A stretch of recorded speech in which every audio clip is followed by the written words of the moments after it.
New Raider baseball fans. It's a beautiful day here in Leander at Raider Field for some Tuesday night baseball on this Easter week, Jonathan. I'm Michael Francis. It's Jonathan Kaspar, and we are ready for some baseball tonight, Jonathan. Yes, sir, we are. And again, mirror your thing there. It is absolutely a beautiful day. Wind has held to a minimum. You know, it was very windy earlier today. It's starting to, I think as the day progresses and game progresses, we're going to see that wind sort of lower a little bit more. And absolutely beautiful weather, though, here in Central Texas at Raider Field. And going to play against some Kyle Lehman, Cross City, cross the weird place of Austin to Kyle, and playing against Lehman Lobos, who are trying to find a spot into the playoffs, trying to sneak in, if possible, to that fourth spot, and we'll see how the series plays out. Lehman Lobos come into tonight. They're 9-15 overall. They're 4-6 in district play. They're coached by Jacob Kazi. He's in his sixth year with 67 career wins. He's assisted by Toby Robinson, Adam Froschel, and Jason Williams. Their 2024 record was 14-17 and 5-9 in district play with 2 returning starters. Your Rouse Raiders come into tonight 17-7 overall. They're 8-2 in district play. They're coached by Chad Krempine. He's in his 24th year with 532 career wins. He's assisted by Manny Perez, Drew David, and Will Noble. Their 2024 record was 34-10 and 10-4 in district play and a state semifinalist. And they have 4 returning starters. So we have some game scores for you for last week's action on Friday and standings and also some top 25 action. Yes, sir. District 25 5A, week 5 of district play. Leander Rouse. Rouse taking care of Leander 2-1 here at home. And then what started out to be a very tight game in game 2 on Friday night with Leander going up 3-2 early. It saw Rouse come out on fire in the 5th inning and put up 9 runs and then just run away from it after that, winning 16-3. Cedar Park taking care of Lockhart at Lockhart 14-6, and then winning at home 8-0 against Lockhart. Hayes and Glenn in a as expected to be a very tight one there. Hayes winning 3-0 at Glenn's field, and then turning around and flipping the script. Glenn wins 2-0 and splits the series there as they beat Hayes at home. Liberty Hill winning a close one against Lehman at Kyle Field, 1-0, and then coming back to Liberty Hill, winning in easily fashion, 11-4. Of course, that brings us to the 25-5A standings. Liberty Hill still sits at the top with their lone loss to Glenn at 9-1. Rouse Raiders 8-2 again. 2 losses there to Liberty Hill in the second week of district play, and handling everybody after that. Buda Hayes coming into the 3rd spot, 6-4, still not completely locked in that 3 spot, with just a 1-game lead over Glenn and Cedar Park, who are vying for the 4th spot currently, with a close Kyle Lehman right in there at 4-6. Leander Lions 2-8, and Lockhart Lions rounding out the District 25 5A standings at 1-9. We're going into, with this week, the last 2 weeks. Last 2 weeks. So this is it, man. This is the home stretch, and this is where everything matters. I mean, this is, you again, still haven't locked everything up. I mean, nothing really is locked up at all at this point, 1 through 4. Still have the potential for a lot of flip-flopping and, just see how it goes. I mean, I think even if Liberty Hill was to somehow lose out, they still have assured themselves a playoff spot at this point, but I don't know that it happens for everybody else at this point. 25, top 25 in 5A. Grapevine, Lovejoy, Aledo, all at the top 3. New Braunfels Canyon right in there at number 5. And then we do see Bernie having fallen again, and Friendswood actually having fallen. Friendswood was in the top 2 spots at the beginning of the season through a good amount of the season, and they've dropped all the way down to 11. Bernie champion in 12. Bernie in 12, Bernie Champion in 16, Liberty Hill at 18, Leander Rouse at 20, no changes there. And we do see that it looks like Smithson Valley has fallen outside of the top 25. So that's the first time that 26-5A has not had 4 guys in the top 25 all season long, Michael, as they've really been right there. New Braunfels Canyon has been up there, right? They've been in the top 10 almost the entire season. Champion was right there with them for a while, and Bernie was very high, and now we're starting to see them start to lose a little bit here at the end, but they're playing against each other, right? And that's the thing, what you see a lot of when you have such good quality of play at the top, they have to play against each other, and something's going to give, and that's probably where we're starting to see Bernie and Bernie Champion lower a little bit as they've played against New Braunfels, and that's who we will match up against in the first round, the by-district round of playoffs. Will be the 26-5A, and we will see one of them. Yeah, it'll be interesting to see as we go to the different format with Division I, Division II, where you don't have the seeding 1, 2, 3, and 4 as previous years. Correct. So now you'll have like the 2 most populous schools will go Division I, and the 2 least populous out of the 4 will end up going Division II. Yeah, and folks, he's not saying popular. This isn't a popular vote. Populous as in the population. Bigger schools they'll be of the 4, you'll have the 2 with the highest student group population, right? Again, and then those will be your top 2, and then it'll be number 1 and number 2 based off of their district standings of those 2. So it could literally be maybe a top or could be a bottom. Again, I don't really know how that shakes out, and I don't know what the student population is of our 4, but we got Cedar Park, Liberty Hill, Rouse, and then again who will be Hayes, but again you've got Glenn, that's in there as well. So and possibly even in Kyle, if they have an ability to sneak in there. So time will tell, and we will see as we get closer to that point. But the only thing on the minds of the Rouse Raider baseball players at this point is to handle business tonight. We do have Jack Doss getting his 3rd start of the season. Freshman Jack Doss, who has come in and actually handled his business very well in his first start 2 weeks ago, and then last week again doing a really good job. Tight games. Both of his wins have been very tight games. He has not had a lot of run support, is what we've noticed as we did go against Cedar Park in his first start, going into 8 innings. Now, granted, it was a 6-0 game, but only after he came out. It was a 0-0 tie whenever he started, and again, pitched great against Cedar Park. It's a great rivalry and always a good series, when we go against Cedar Park, and, did really well. And then last week against Leander, same thing, very tight game. So just waiting as usual for the umpires to get here. We're, 5 minutes till technically we should see first pitch, but have not seen any of the umpires show up yet, and they will have to have their meeting and see where they normally pull. They pull up back there to the back. I don't see a vehicle back there yet. Yeah, so we'll just have to see how things progress here, and hopefully coach or the admin or somebody is on the phone right now trying to find out, make sure these guys aren't sleeping or, catching their late evening nap and forgot to wake up, Yeah. Not to say that they're that old, but, I'm just saying, maybe they had to take a nap, so they were refreshed coming out here before the game. Right. Make sure they understand what a strike zone looks like, Well, we got to meet Nona. She's actually is here at the field tonight, and brought Jonathan and I some water and some snacks. Oh, there's an umpire. Hey, there we go. There's one anyway. And so we wouldn't have to be hungry. It's like he's trying to find a way in. The Lehman Zones, your Rouse Raiders. Is it gained or? Oh no, he found his way in. Okay. Yeah.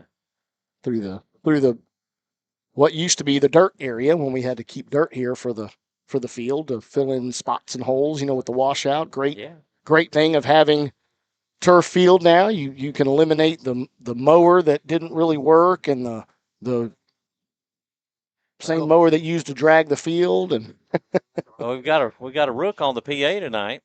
It's the new Don. the new Don. He's the new Don, and he's trying not to laugh while he's up there.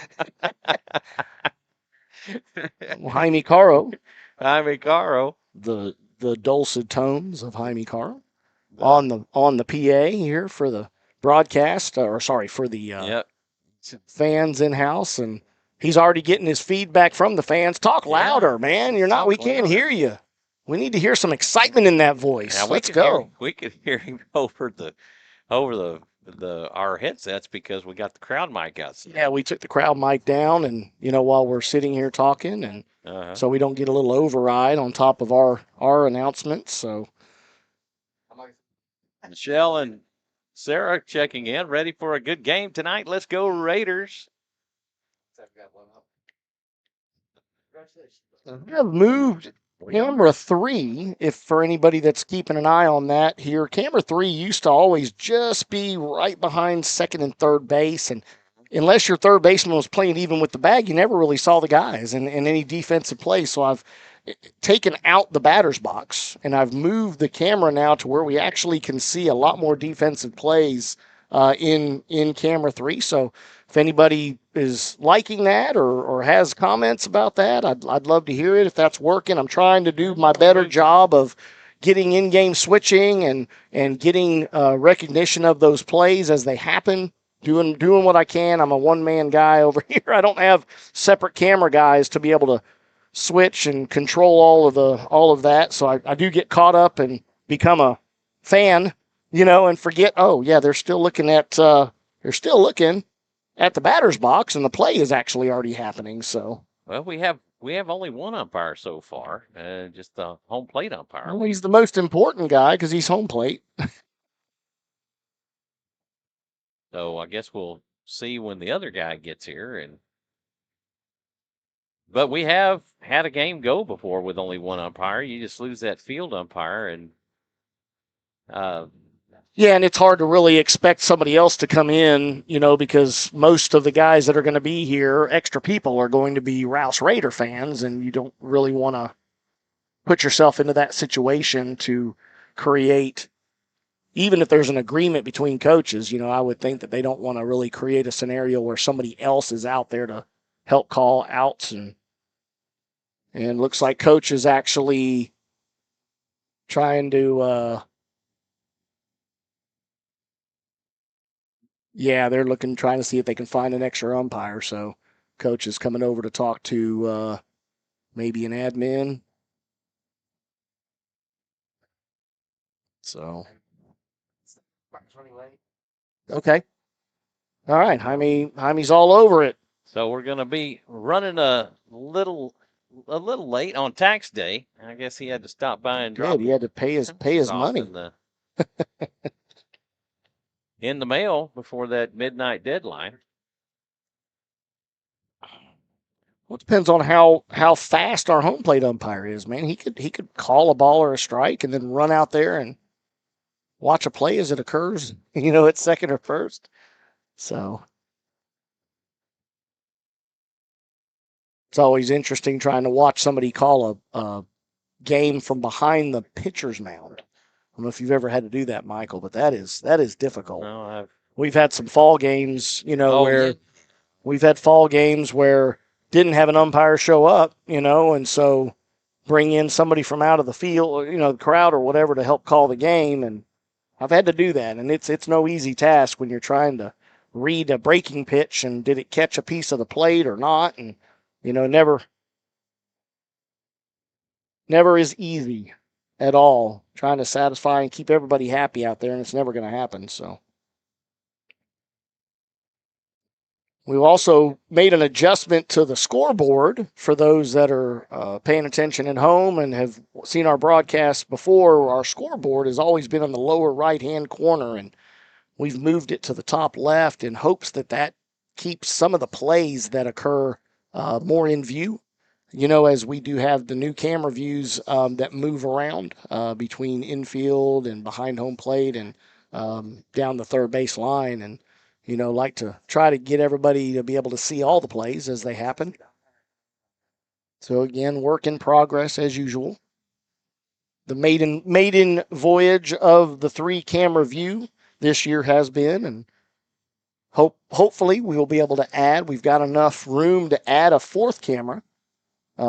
Maybe that's something that will happen for next year. I know Jaime has already mentioned that he really loves that center field camera view that Leander has and Georgetown has, and places like Lake Travis and Westlake. I mean, we've heard of AI in the cameras that it will zoom in, catch the pitch, and once the pitch is thrown, it automatically zooms out so it can help catch any view of the field for plays. So that's really cool technology.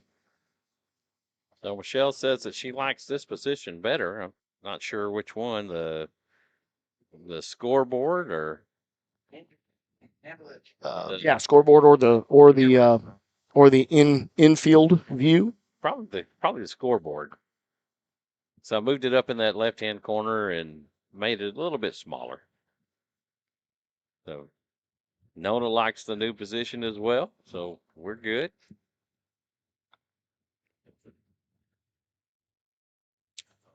And got the coaches having an elongated meeting there at home plate.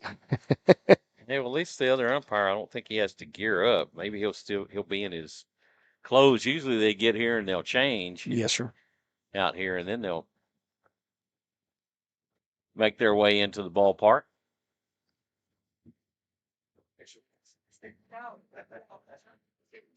Oh, yep, they're saying yes, scoreboard. There you go. So get the full ground look without the scoreboard being in the way.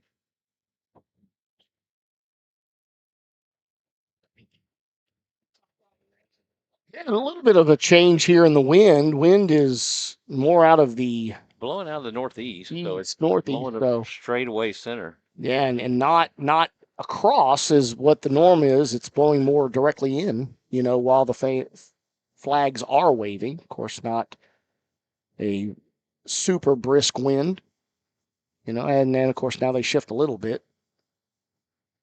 So as we're getting that progression of had the little front come through, and you see that as the day progresses, you go from north to northeast to east to southeast to south, and eventually it gets back to the normal close to summertime, as we get those winds out of the south, and that would be right to left field here at Rouse.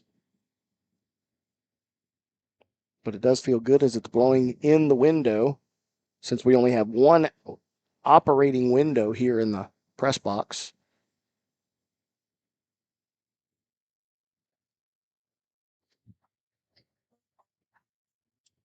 Have their adulting 101 projects ready for tomorrow because I see them in the crowd.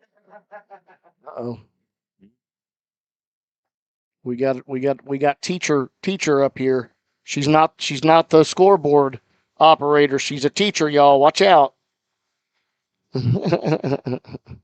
She's gone to her official capacity, huh? Yeah, she's like, hey, I hope everybody's got their homework done. Of course, prior to while we were getting things going here, she was discussing, that she thought she was done seeing Cade Davis, as we saw 4 years of him as a pitcher at Cedar Park, and Xander, her son, the Zan Man, X Factor, had to go against him in a game last night and went 1 for 3. Or actually, he got 3. There was 3 total hits off of him, and Xander was one of those. So that was it's always cool. But you see them move on to the next level, and of course we've talked about Rainer Heinrich and how well he's been doing at Tarleton State. He had his first collegiate home run on Sunday's game, and we were actually there. I was right next to the field. We weren't at the game. We were driving by, so I was there visiting Caden for his birthday. Which was Friday, and we went and took him to lunch and met him. And we were driving by the field, and he was talking about how they would stand up on top of there's a parking garage. He goes, "Oh, yeah, we'll get up on top of the parking garage, and we got a great view of the game without having to pay to get in. We can see the whole game." Well, his truck's tall enough that as he was driving by, guess who's up to bat? As we're driving by, and he called me because I couldn't see it because his truck sits so much higher than mine. He goes, "Rainer's up to bat." I'm like, "Really?" I'm wondering if that at bat was the one that he hit the home run if we were to be driving by, because literally we're passing left field as we see Rayner coming up to bat. So super cool. And Caden's had a chance to meet him a few times and watch him at some of the games and talk to him as they're both in the same city together, having played so many years together, and really enjoy seeing these guys at the next level be successful, talking about the likes of Jared Southard, who's with the Angels, and Brett Beatty, who's with the New York Mets, and just guys that we've seen here at Rouse and other places. And yeah. So Christina Diaz, let's go Raiders. And of course, we're still awaiting the other umpire. Still. Just. Should I trade? Oh, are you talking to Cooper about his homework? Oh, yeah, he turned and looked. Yeah. Oh, man. Surprised they're not over here playing tic-tac-toe. Ah. The players, it's always fun watching them. They get an old ball, baseball, and draw a tic-tac-toe on it and make their mark and throw the ball over, and then the other team makes their mark and throw it back, and they play tic-tac-toe while there's a delay. Of course, normally that's during rain delays, that we see that. But now we have an ump delay, which, again, I don't know why we couldn't get the ball rolling, get the game started, and let him jump in when he gets here. I don't know. That may have been a decision by the coaches. Yeah, just wait because he's close enough. But they didn't want to start without having both umpires on the field.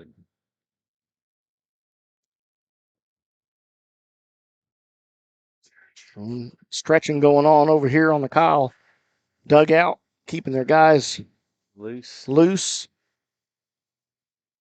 So game 2 this week will be on Thursday night due to Good Friday.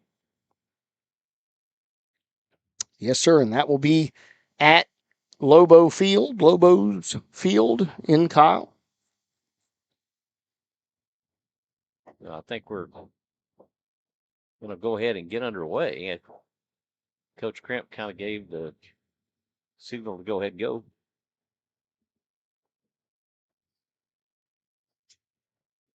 I guess we'll see. Yep, they're giving the thumbs up for Jaime. Yep, here we go. All right. The lineups for the Lobos and the Raiders tonight. For Lehman, leading off will be the center fielder, number 2, Frank Delgadillo. He'll be followed by the shortstop, number 3, Andrew Cruz. The batting third will be the designated hitter, Darren Roberson Jr., number 12. He will be hitting for the catcher, number 5, Richard Saldana III. Batting fourth will be the first baseman, number 17, Maddox Vargas. Batting fifth will be the pitcher, number 4, Ryan Roberts. Batting sixth will be the right fielder, number 24, Gadiel Flores. Batting seventh will be the third baseman, number 6, Cash Allen. Batting eighth will be the second baseman, number 7, David Guerrero. And batting ninth will be the left fielder, number 1, Jose Jaimes Jr.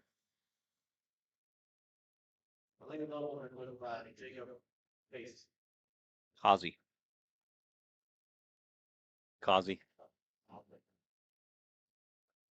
I missed a junior. Nope. For your Rouse Raiders, leading off will be the left fielder, number 3, Adrian Gray. Batting second will be the second baseman, number 12, Christian Carl. Batting third will be the center field, or the shortstop, number 7, Jacob Solis. Batting fourth will be the first baseman, number 9, Mason Gonzalez. Batting fifth will be the center fielder, number 6, Connor Thompson. Batting sixth will be the designated hitter, number 27, Adolfo Arribes. He will be hitting for the starting pitcher, number 42, Jack Doss. The batting seventh will be the catcher, number 21, Carson Pruitt. Batting eighth will be the right fielder, number 14, Joe Burry. And batting ninth will be the third baseman, number 1, Scott Knight. We're going to take a moment for the national anthem. We want to thank you for tuning in and watching Rouse Raider Baseball here on SHN Sports. We'll be right back in just one moment. Ladies and gentlemen, please stand. Remove your hats. We honor America and those who serve her and our armed forces around the globe with the playing from national anthem.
Thank you. This play ball. It's baseball time in Texas as we're ready to get underway here at Raider Field. Good evening, everyone. I'm Michael Francis alongside Mr. Jonathan Kaspar. And our scoreboard aficionado, Miss Kathleen Forcell. And our PA for tonight, the new Don, the Don Miller Jaime Caro. The Don, like I keep thinking he's part mobster, man. The Don, the new Don. So did he take out the other Don? Like he executed him or something? No.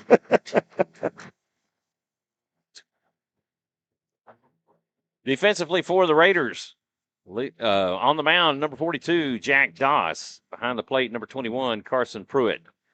At first base, number 9, Mason Gonzalez. At second base, number 12, Christian Caro. At third base, number 1, Scott Knight. At short, number 7, Jacob Solis. In left field, number 3, Adrian Graves. In center field, number 6, Connor Thompson. And in right field, number 14, Joe Burry. Expecting to see a real scrappy team here in Kyle Lehman. The Lehman Lobos is, very similar fashion to Hayes, right? I mean, they've really been able to surprise some teams in there. Been very, very competitive throughout this season with a lot of close games that we've been able to, knowing that we get to see our scoreboard updates week in and week out. We see how close these games are, and one thing that they've really done is traveled well as a team. They've got a lot of good wins on the road, not necessarily so much at home, though. Leading off will be Frank Delgadito, followed by Andrew Cruz and Darren Roberson Jr. Delgadillo makes his way to the plate. Doss toes in. And the first pitch, down and away. We are underway here at Raider Field. 1-0. 1-0 pitch down and away for ball 2.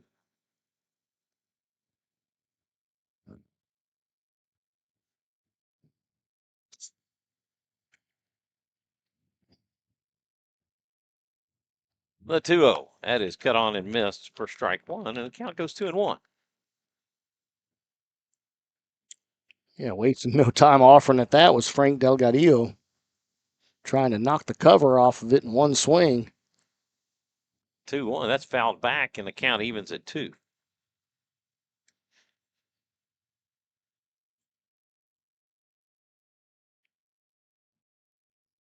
Now with an extra pitch to give, we'll see if Jack Doss can go in and get a little breaking pitch low and away to get him to chase. The 2-2. That's high and inside for ball 3, and the count goes full. Or be exact opposite of what I was thinking. Away goes high and inside, you know. He tried to go with a breaking ball. Yeah, they got away from him. Got away from him. The payoff pitch, that is fouled back. A fastball down the middle.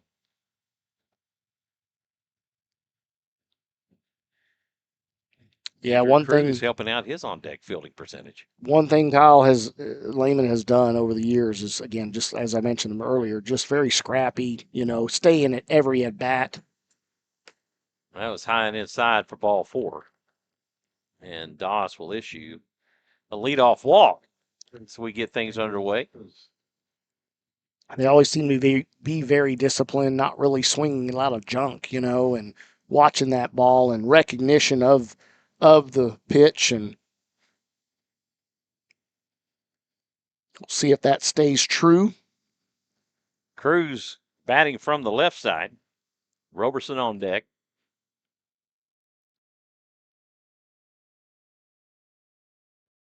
Doss to the stretch. First pitch, fastball. This is cut on and hit over to Carlo at second. Throw to first. Safe, yeah. Not in time hustle. as Cruz hits into the fielder's choice. That'll go 4-6 on the put out of Delgadillo to get the lead off. Yeah, not getting the exchange of an out for an advanced base runner, but just taking his place, and that bodes well for Rouse as they able to keep that double play alive.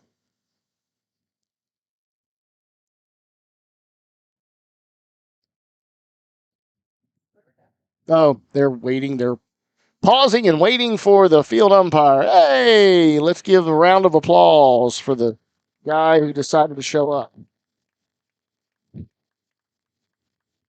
Don't you tip the hat. Just smile and wave. Just smile and wave. Said if you can't make it on time, just make it when you can.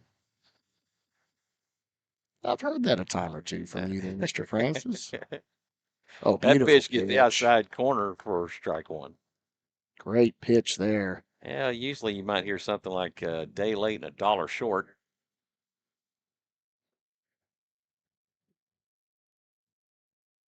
Throw over to first. Ooh, man, that was close. That was very close. A little high on the dive back by number 3, Andrew Cruz, and almost got a little sneak in there from Mason Gonzalez with the tag. Almost got a little PO in there. This has popped up into foul territory, and it is going to go out of play.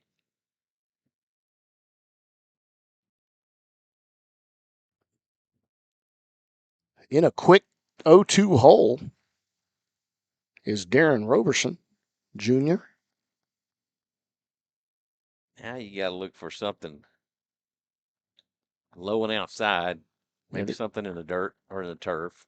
In the brown turf. The 0-2. Ooh. It's just a bit high. Yeah, Pruitt trying to sneak that in as he pulled it down into the strike zone, and not having anything to do with that. Say no, sir.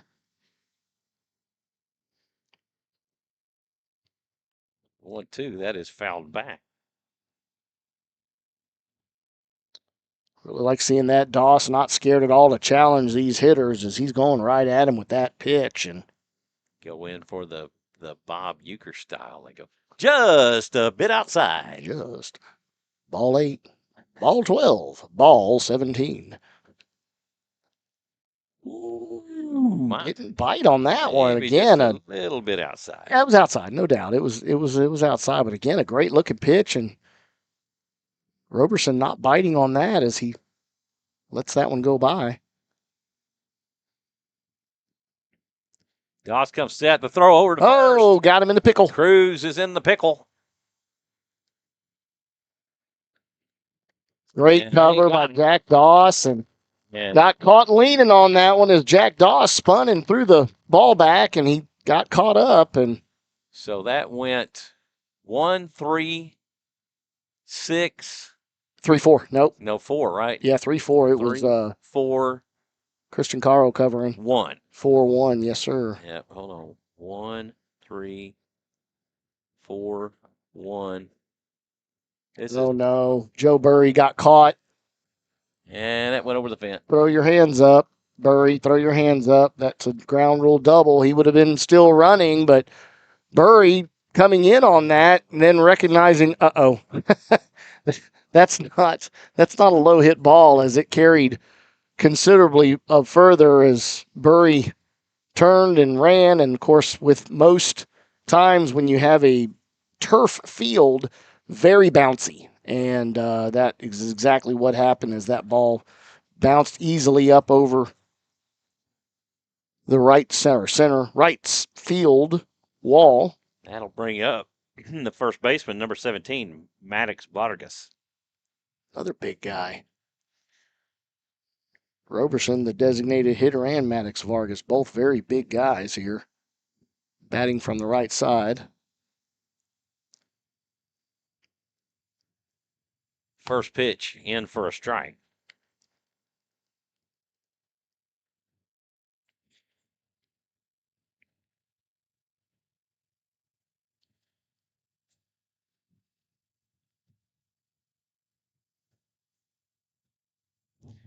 And Vargas calls time. He'll step back out.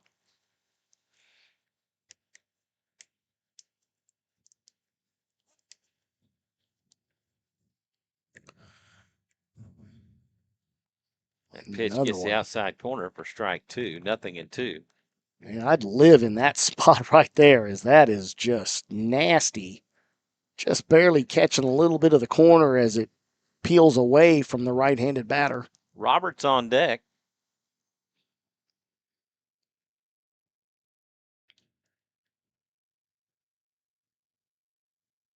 The 0-2, that's way outside for ball 1. He's going to keep trying, see if he can, how far out he can go and still get the strike call, but that was a good ways into the lefty batter's box.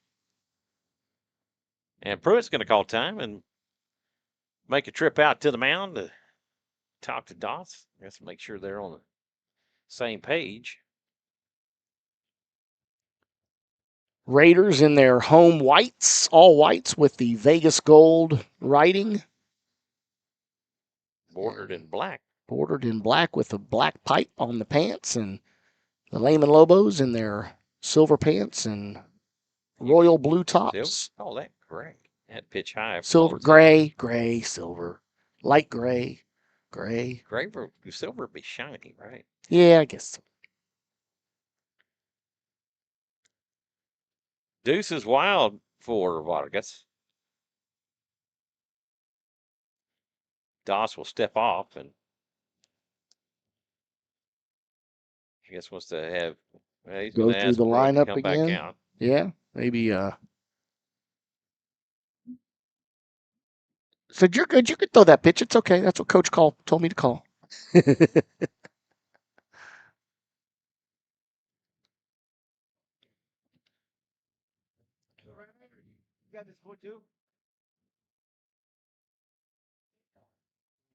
There it is. And we'll do it for the Lobos in the first. They get no runs on one hit. They leave one.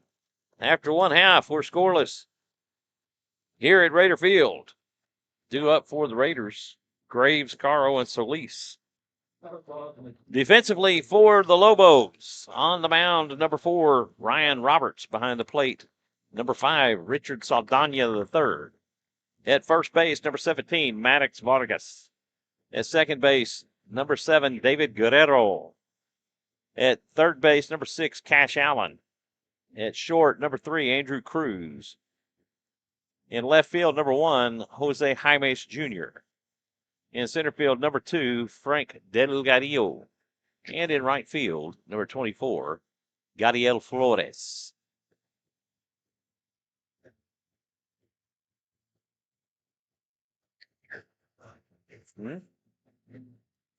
Oh, Well, it's the adjustment I made on the.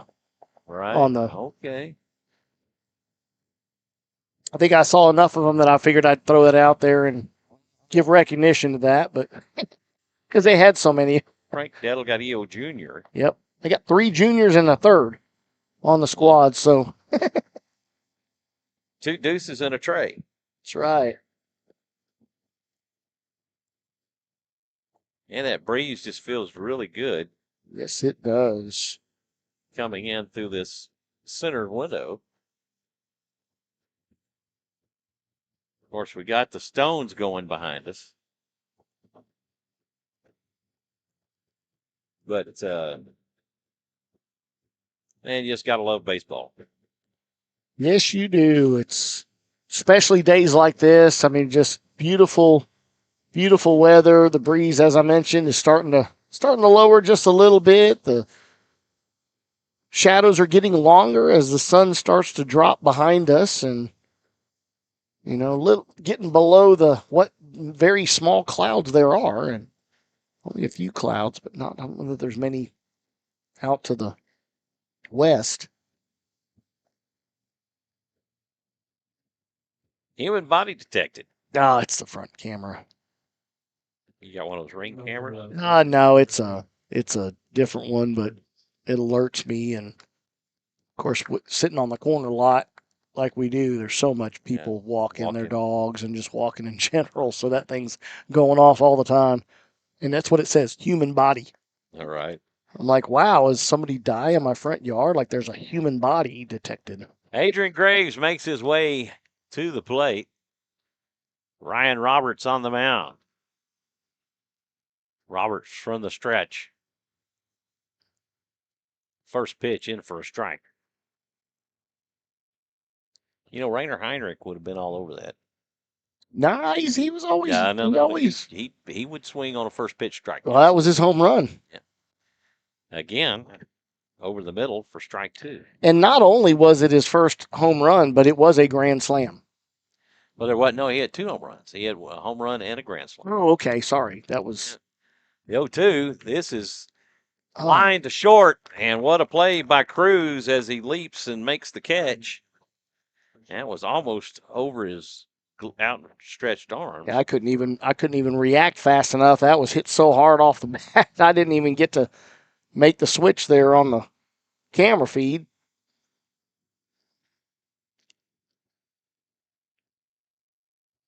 That's one thing we are missing and have been lacking is just a lot of that pitch in for a strike to Caro. Offensive output from that leadoff Jacob spot. Solis on deck.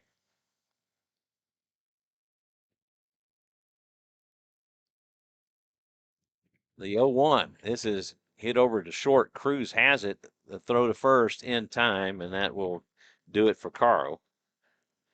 6-3 on the putout. And then they try to do the throw around and throw the ball out into left field.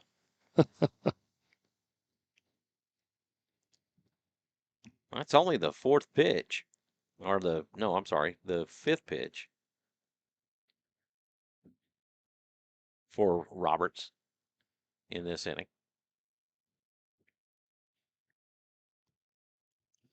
Jacob Solis will make his way to the plate. Mason Gonzalez on deck.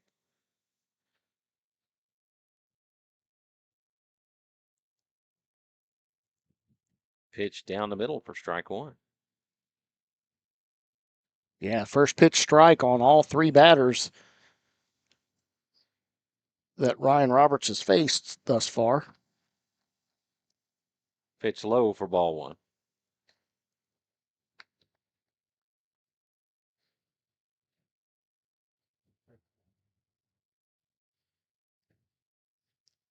Roberts comes set. The 1-1 pitch fouled off for strike 2. A little out ahead of that one was Jacob Solis. Hey, look at this. Jonathan Wilson checking in, tuning in from Taipei. Wow. We do have 2 outs. Hey, Jonathan, get that camera off the fence. Just throwing that out there. The 1-2, that is inside. I thought it hit him. I was about to say, how did that not hit him? It did hit him. I'm like, okay, I could have swore that would have hit him. Hit by pitch. Johnston says, howdy. He thought that was funny. Well, I guess since he doesn't have a net in his hotel room, get that camera off the glass. Right. All right. Mason Gonzalez will stand in. Solis takes off to second, and he will pick up a stolen bag. On the ball 1 call. 1-0, the count to Big Gonzo. And Nona in the house. Is she giving the good juju right now? She's working her magic. The 1-0, he takes for a strike.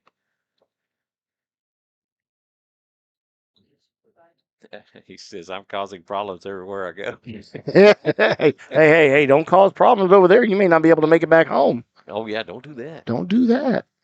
We need you here. The 1-1 pitch. Gets the outside corner for a strike. All right. And the count goes 1-2. All right, Mace. Big Gonzo. Connor Thompson on deck.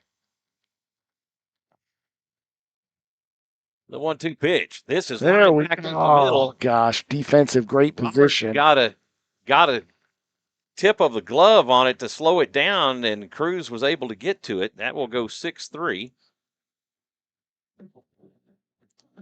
Of course, Cruz was the Raider first. They get no runs on no hits. They leave 1.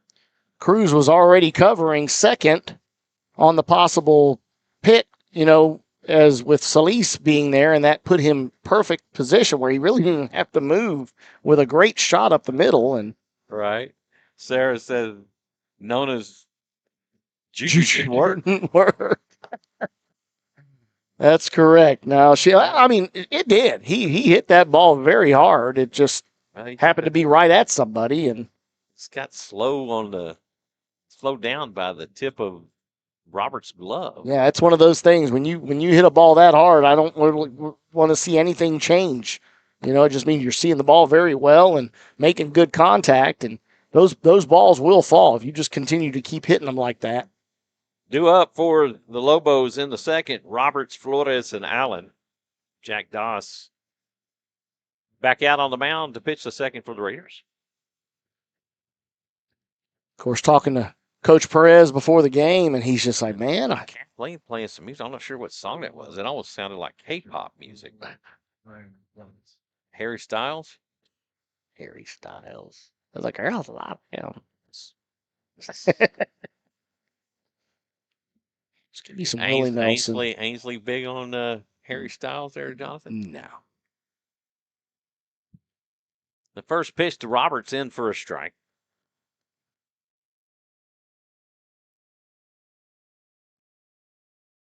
Gadiel Flores on deck. The 0-1. Just a bit high. Hi. Oh, wait, yes. Hi. The 1-1. A breaking ball low for ball 2. Ryan Roberts hoping to help his cause out here as he is the starting pitcher. Fastball gets the outside corner for strike 2, and the count goes 2-2. Thought about it there for a brief second and checked his swing and should have went with his first instinct there and offered, as that was a great pitch. Pruitt sets up on the outside, and that goes way outside for ball 3, and the count works full. Again, trying to get him to chase, and another one of these Lobos batters that are not willing to offer at those pitches out of the zone. The payoff pitch, swing and a miss for strike 3. And Mr. Doss says, have a seat, Mr. Roberts. Yeah. Yeah, and Doss is like, ha, you won't get to do that to me because I'm not batting. Although I don't think I wouldn't mind seeing it, man. The way he handles himself on the mound, I bet you he can handle that bat very well. The first pitch to Florida is high and outside for ball 1.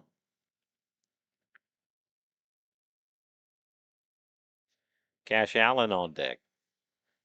Swing and a miss. Once again, almost looking like he wanted to check that as he was pulling out of away from the plate and out of the box as he still swung. Breaking ball. This is cut on and hit out towards right center. Connor Thompson will stroll over and he'll make the catch to retire Mr. Flores for out number 2. Just out for a Sunday stroll, and looky what I found. Did the little catch right there, huh? As he strolled over. That'll bring up Cash Allen batting from the left side.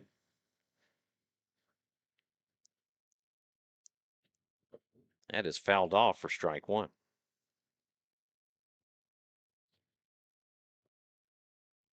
And David Guerrero helping out his on-deck fielding percentage.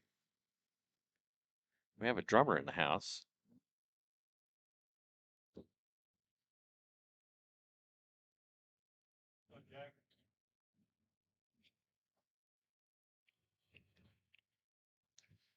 The 0-1. Ooh, Wow. A little low. Interesting. Little low.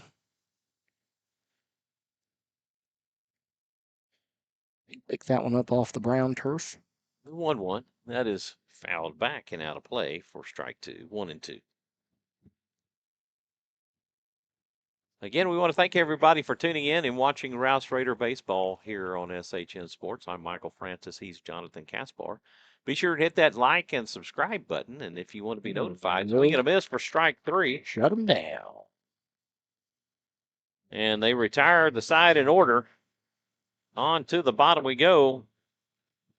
We're still scoreless. Due up for the Raiders. Thompson, Arribas, and Pruitt.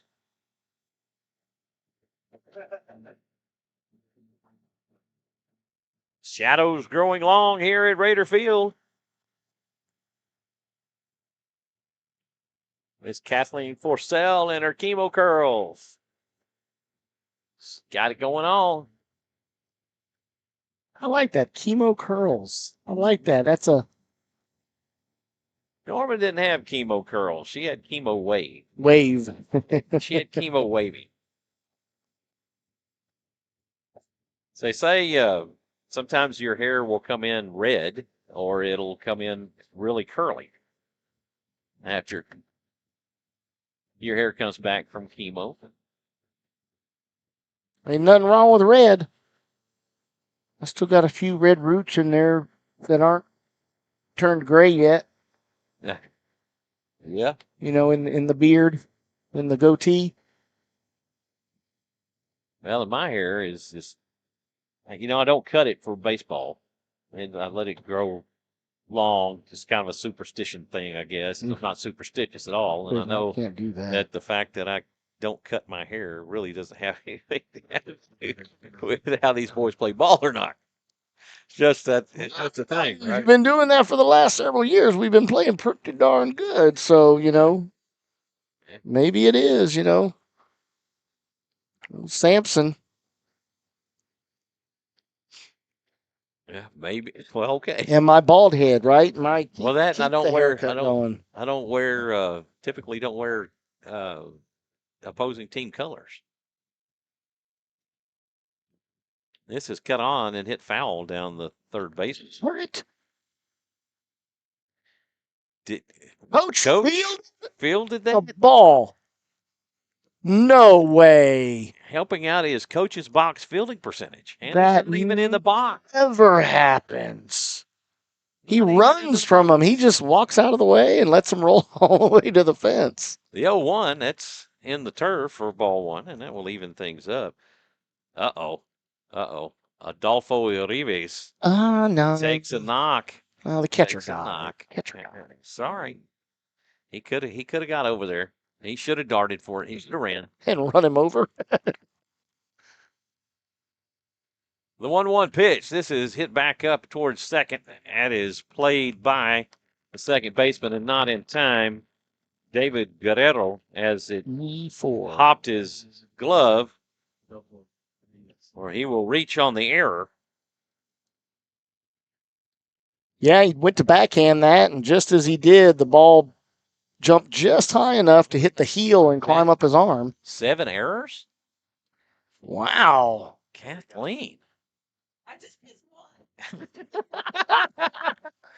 Adolfo Rivas makes his way to the plate, batting from the left side. That pitch in for a strike. Of course, Connor possessing a lot of great speed over there on the base paths. We'll see if he breaks for the steal. The throw over to first, not in time. A nice little pickoff move by Ryan Roberts. It was, and had he put that ball on the bag, that could have been a bang-bang play against Connor Thompson, who got caught leaning just a hair.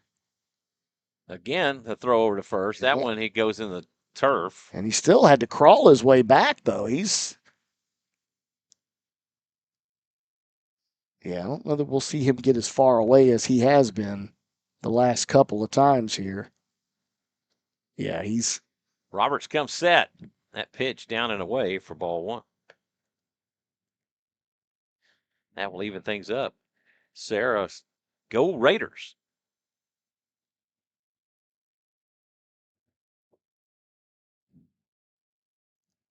Carson Pruitt on deck. This is hit out towards left. And that's out of the glove. Oh, and he pulls him off. Woo! Wow. Yeah, that's a hit. He dove to try to make that play. He almost had it, but as he hits the ground, Jose Jaimes Jr. hits the ground, the ball falls out, so it does not get caught. And Connor Thompson caught in no man's land as he goes halfway, starts to retreat when he saw that he caught it, but then the ball comes out and he had to flip it around again and make his run down, and he would have been thrown out with a stronger throw from Jaimes and pulls Cruz off. That brings up Pruitt. Pruitt shows bunt. He leaves his bat out there for a strike.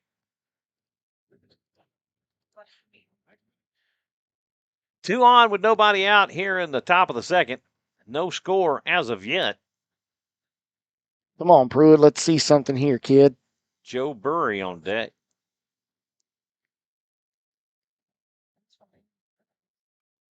Little slash bunt. And that's not going to be hit deep enough to right.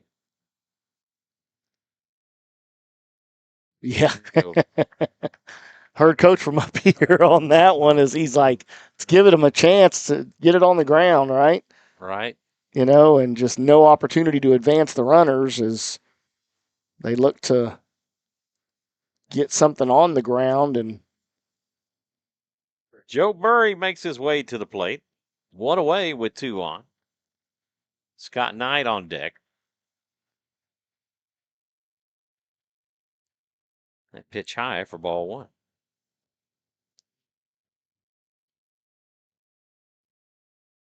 Yeah, that was a Rivas. Okay. Who's over there at first? Yeah, Rivas is at first.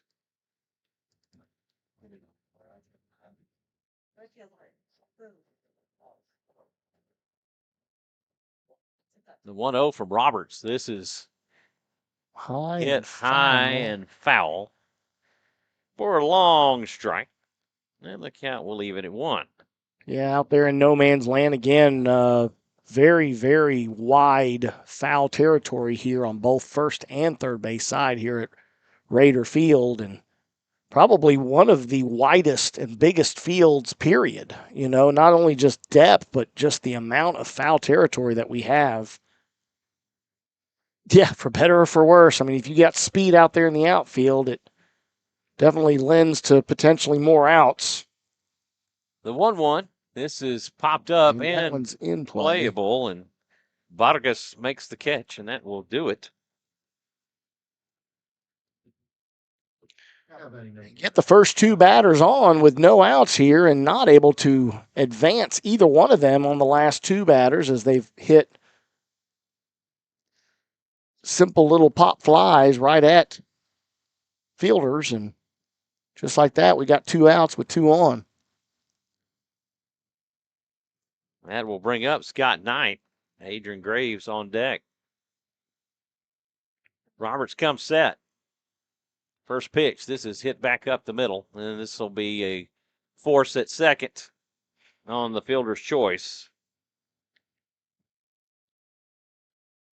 That will go 6-4 to end the Raiders second. They get no runs on one hit. They leave two. Actually, leave one because the force. On to the third we go. We're still scoreless. Jack Dawes makes his way back to the mound. Due up for the Lobos. Guerrero, Jaimes Jr., and Delgadillo Jr. That is your 8, 9, and 1 hitters. Yeah, we see the return of Scott Knight here defensively back to his resting spot over there in the hot box, the hot corner, third base. Very, very good defensive player for the Raiders. Of course, Coach and I talking about that before the game. Arguably, we've had a lot of guys over there, but probably one of the best defensive third basemen we have had ever at third base. And, and that says something, man, as we've had a lot of great players over there over the years. And I'd say, I don't know. I mean, we'd have to go back to the books. I mean, I know he's probably got an error, maybe, this season, but it's really, really strong defensively.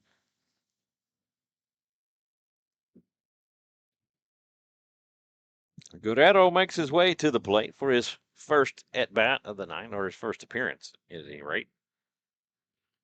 First pitch outside for ball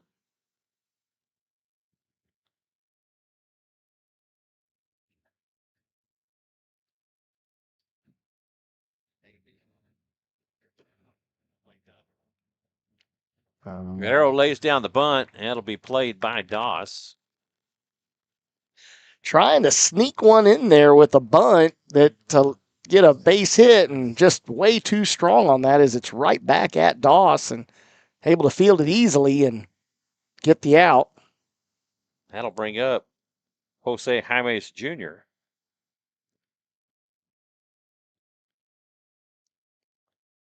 And he will take for a ball.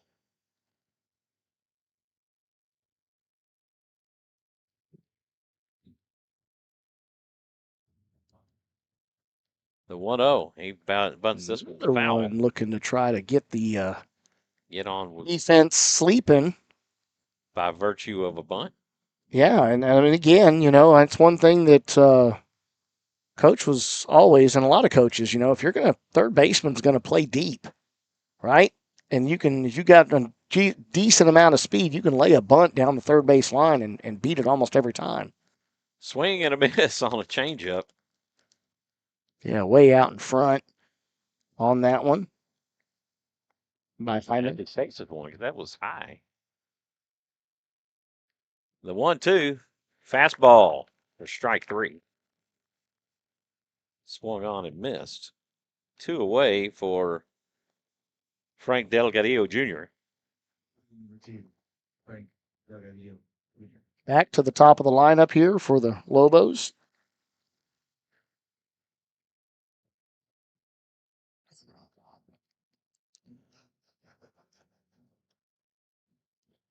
The first pitch, that's breaking ball in for a strike. It's always nice when you can see that pitch working for Dawes as well as the fastball is able to paint corners and get that breaking pitch. Breaking ball fouled back for strike 2. Delgadillo 0 for 0. He drew a walk his first time up. Letting us down, Chief. Well, I came from work, buddy. You leave it in the truck. Hell, I keep forgetting to do that. It is hanging up my bathroom, though. That was fouled back. That's what I do. I just leave it in the truck. That way I don't have to worry about it.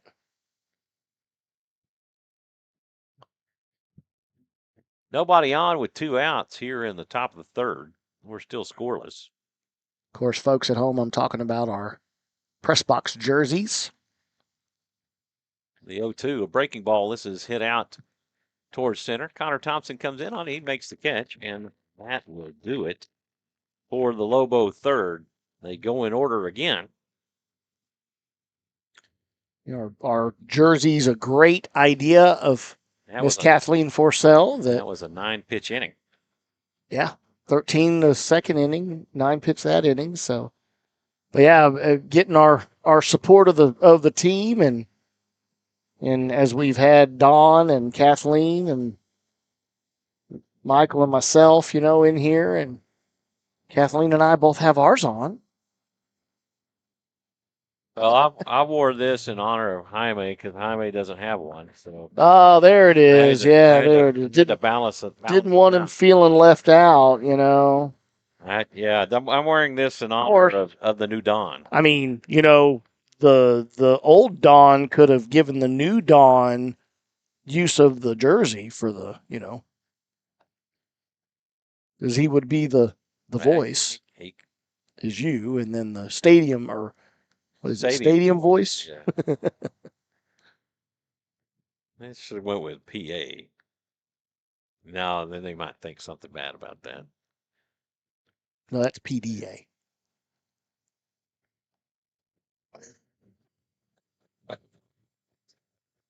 Whatever. Ryan Roberts back out on the mound, due up for the Raiders. Graves, Caro, and Solis. Yeah, it's no PDA. Adding the Rouse Raiders, number 3, Adrian Grace. Graves is 0 for 1. He lined out to short. Here's some excitement there. Jaime. Is that base? Adrian Graves. Adrian Graves. Adrian Graves. Yeah. Comes to the plate. We're going to do the Jaime Caro. Ryan Roberts toes in. He delivers that one in for a strike. Not offered at by Adrian Graves. He took all the way. My son, Christian, on deck. Oh! That pitch inside for a ball. That's just able to get out of the way as that one got in very close. 1-1 to count. Roberts toes in. And the pitch. Breaking ball. A little high for ball 2. Just a wee bit up high. Just a bit high.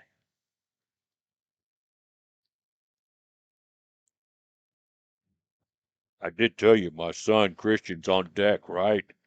Yep, this is hit over the Guerrero. Get there. Off his glove, but he was able to recover and get the play in time. It'll go 4-3. On the putout of Adrian Graves. Christian Caro. Yeah, that's the one you really good. Da da dun dun da. Yep. Christian Caro. Hey, did I tell you my son's in the batter's box, right? That's my boy. Hey, that's my boy, Blue. Oh. That pitch just misses low and away. A little low, yeah. For ball 1. Caro 0 for 1. He grounded to short his first time up. Jacob Solis on deck. That pitch inside for ball 2.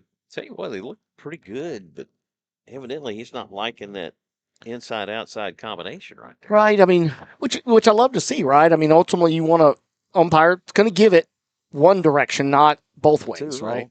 That's outside for and ball low. 3. But I think those 2 that were on the outside, I think were fine as far as where they were positioned. They were just low, right? They caught enough of the plate to get called, but too low in the zone. 3-0. And that one comes up and wow. still, yep. So that one's a little higher. Yeah, that was high and That's what I'm saying. That's what makes me think that it wasn't so much that they were called balls because they were outside as much as they were low. And that one Roberts was going to set the 3-1. That's low for ball 4. And Caro draws the walk.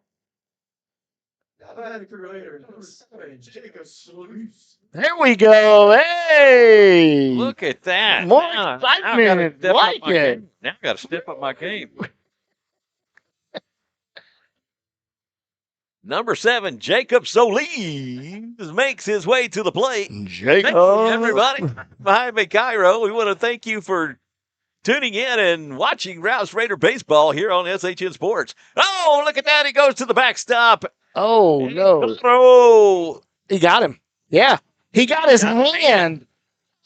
He got his hand and his feet were above the bag because he didn't stay low. that was 2-1 or 2-4.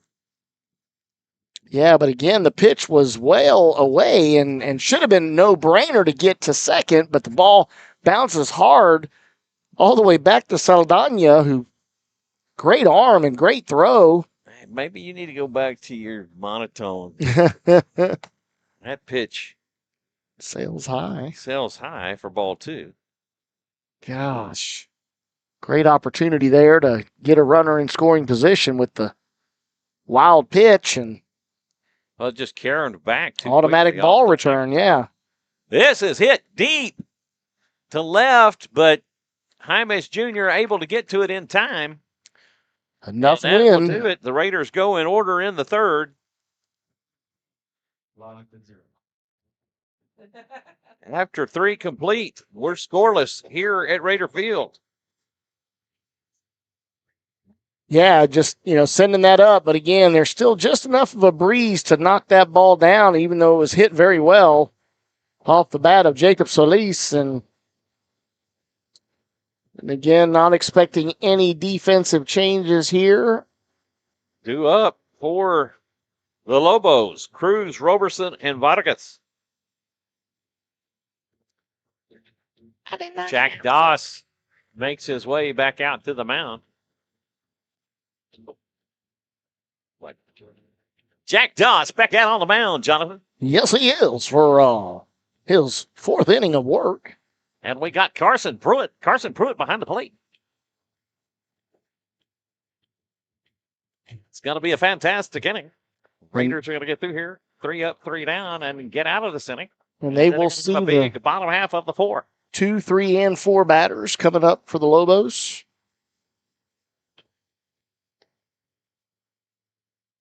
All right, ball's coming down, but nobody's covering. Nobody's paying attention, and then it goes into left. They were holding a conversation over there where Christian Cotto and Jacob Solis. Must be that song that was playing, the Gasolina song.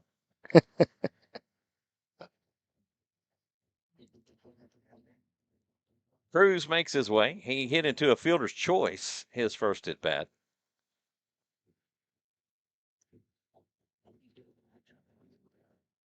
Doss from the windup. He takes a long look in. He steps off and will reset. Did you get pictures on the wire? Okay. I didn't know if you did or not. First pitch offering outside for ball 1. Just a bit outside. Just a bit outside.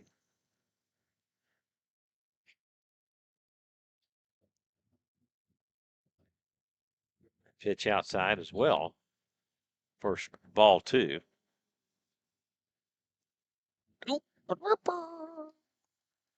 Thank you. That pitch inside for a strike. It might have been a little generous, but very possible. Wasn't given the outside, but both of those were high. But again, you do also have Andrew Cruz really crowding the plate. Swung on and fouled back out of play for strike 2. 2-2 the count. So that's one of the things that'll happen whenever you crowd like that. What looks to be an inside pitch that brushes the batter back really catches a piece of it and gets a strike.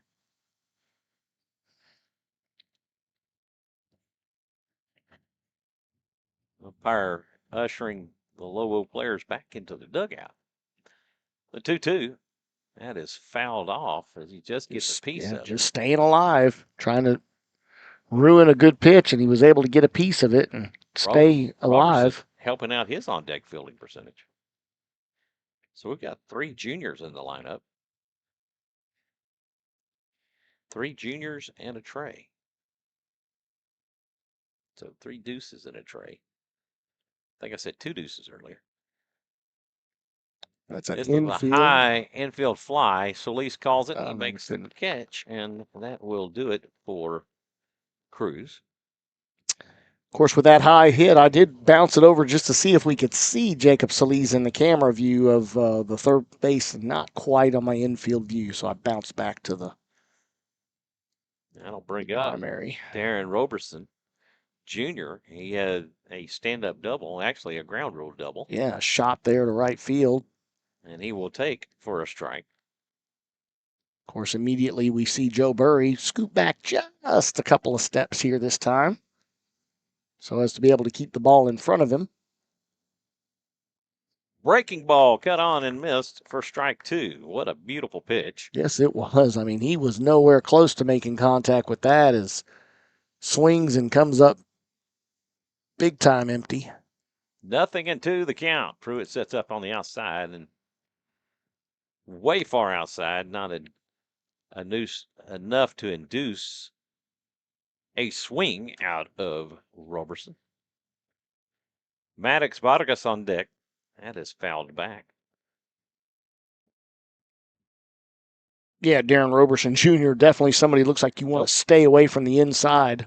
Got Jacob Signs already getting helping warmed out up. his dugout fielding Oh, percentage. I'm about to say already getting warmed up. No. Okay.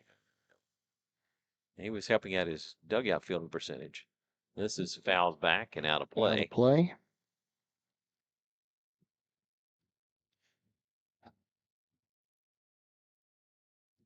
Still way ahead is Jack Doss here in this at bat. The 1-2 pitch, just a bit low. And again, not getting these guys to bite on those pitches that are out of the zone. The 2-2 pitch.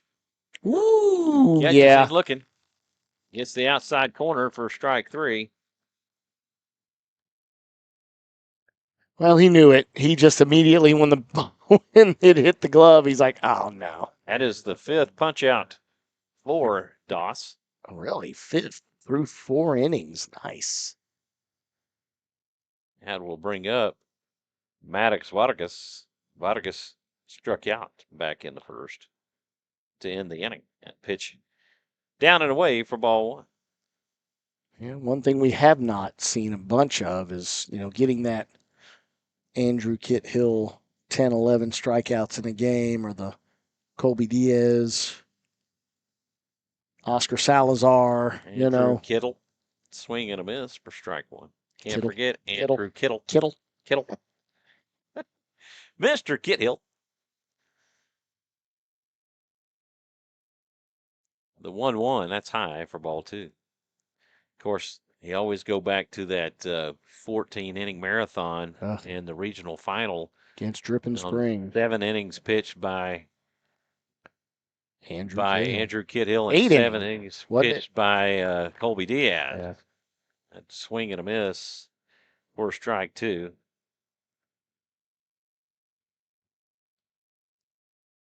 Deuce is wild with Vargas.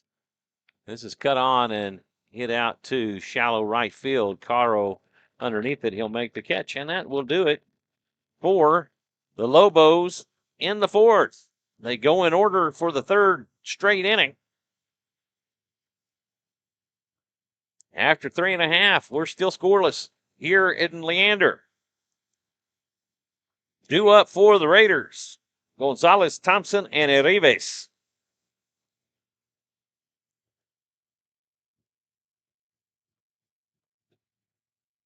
Both pitchers really have a lot left in the tank. Yeah, neither one of them really have had throwing high on, pitch counts. through 4 now. Actually, I'm sorry, not through 4 because we still have the bottom of the 4th for ourselves. But Through 3. Doss has a total of 60 pitches and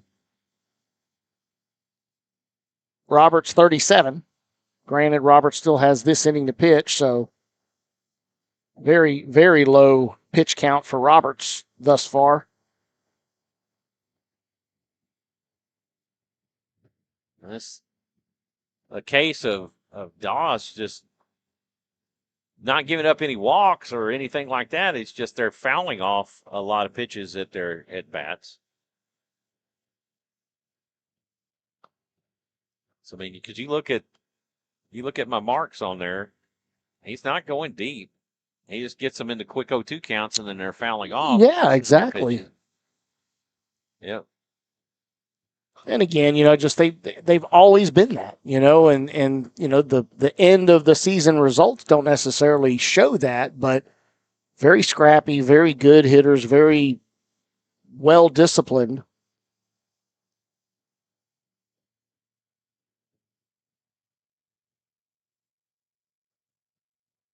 Mason Gonzalez making his way to the plate, the throw down, and we are ready to get back underway. Yeah, there's a little more pep. He's staying with it. Now batting number 9, Mason Gonzalez. Don't know if we've got Veronica, Ronnie Arnold checking in. Let's go, Rouse. And Sarah again. Raiders, you got this. Yes, we do. Yes, we do. Nona is in the house. And She's Kittle. working. She's working that magic. Where's Kittle? Kittle. I don't see Kittle. It's Keel. Oh, Keel. Wow. I'm looking from way over here. I see. You have to remind me, Sarah. Is that when this was popped up and the catch is made? Yep, almost foul territory. Actually, was able to catch that in fair territory. Cruz on the fly out on one pitch.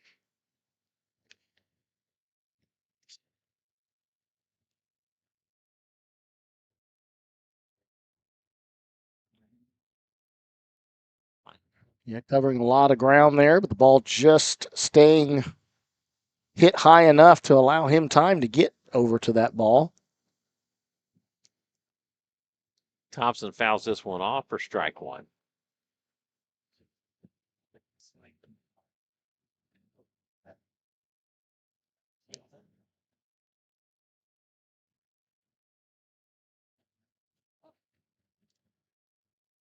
Roberts takes a long look in.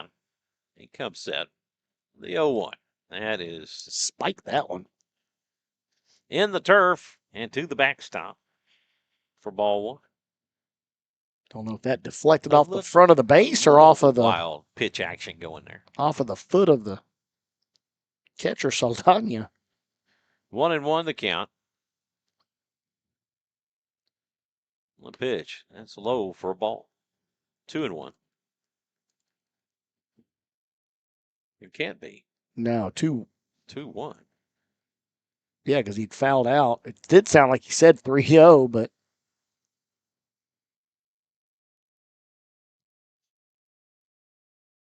2-1. This is there we go. Glove. Look at what I didn't find. That was out of the glove of Cash Allen. That will be an E5. Yeah, he absolutely roasted that ball, and it was almost like the ball caught him and and then right out of the glove again as it was on him so fast.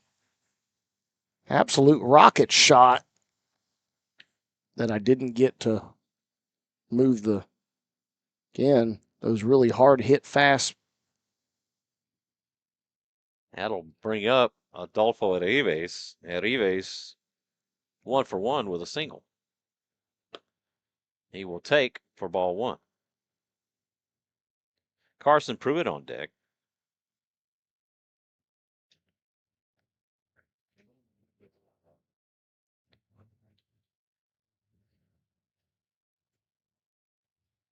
The 1-0, that is fouled off for strike 1. Tell you what, as far in as Jose Jaimes is in left field, if they could get a shot here down the left field line, he's not gonna be able to cut it off, and they could be running for a while here, especially with the speed of Connor Thompson. 1-1. That's low for a ball. Ooh. Yeah, that looked really good.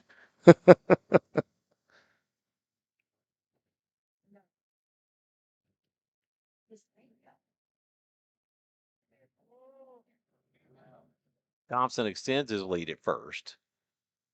2-1. That's outside. Went to look delayed, and they will pick up a stolen base.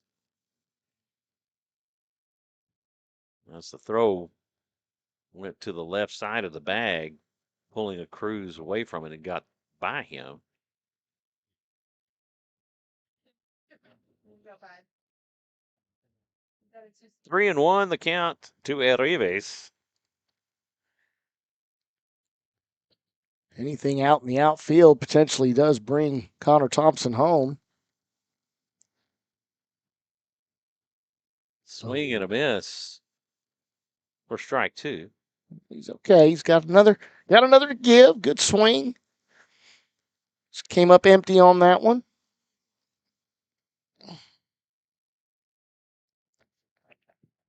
Robert comes set. The pitch. This is hit back up the middle. Cruz has it. Throw to first in time, and that'll move Thompson to third, and that'll go 6-3. That is the first base runner for either team to make it to make third. it to third base. That is correct. That'll bring up Carson Pruitt. Pruitt 0 for 1. He flew out to right this last time up.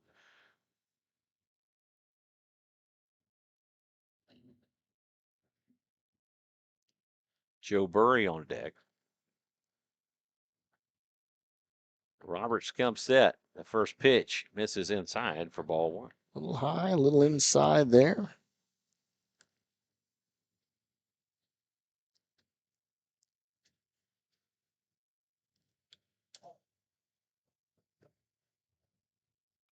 This is hit back up second. Guerrero has it. The throw to first in time, and that will do it for the Raiders.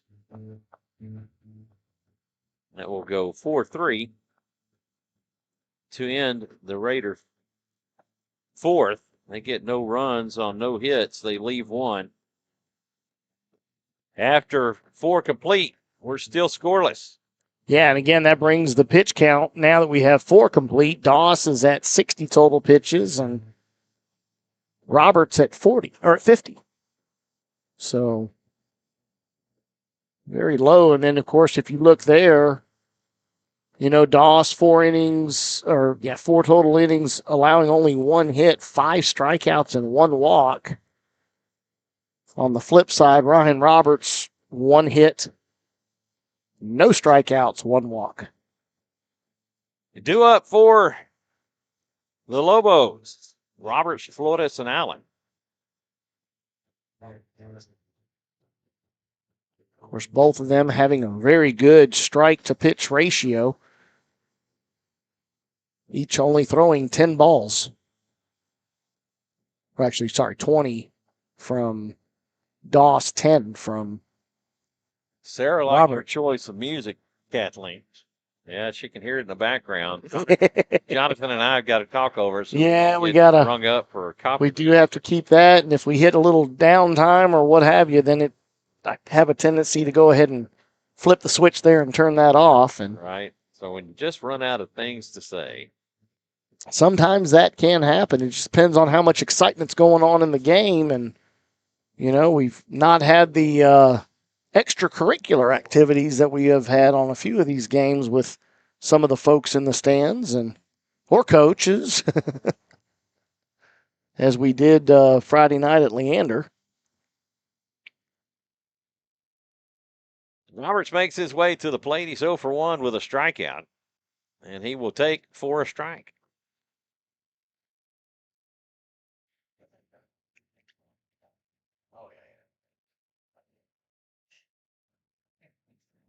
The 0-1, that's low for ball one, and that will even things up.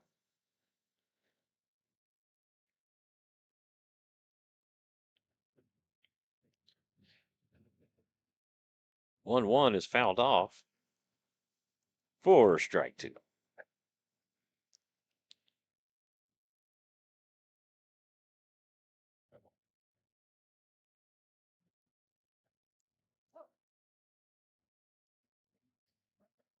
The 1-2 pitch. Oh, That'll no. hit him on the noggin. Yeah, that one definitely got away from Jack Doss, and not somebody he would want to do that with. I'll look for a courtesy runner to come in. Yes, it is, and that is number 8. And that would be Hayden Schaefer. Hayden Schaefer, number 8, is your courtesy runner for the pitcher, Ryan Roberts. That will bring up Gadiel Flores. Gadiel Flores, 0 for 1. He flew out to center his first time up.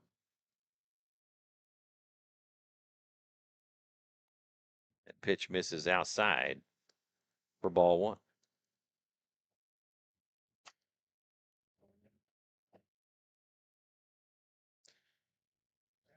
Schaefer kind of leaning towards first. Yeah, not electing to get a very big lead over there.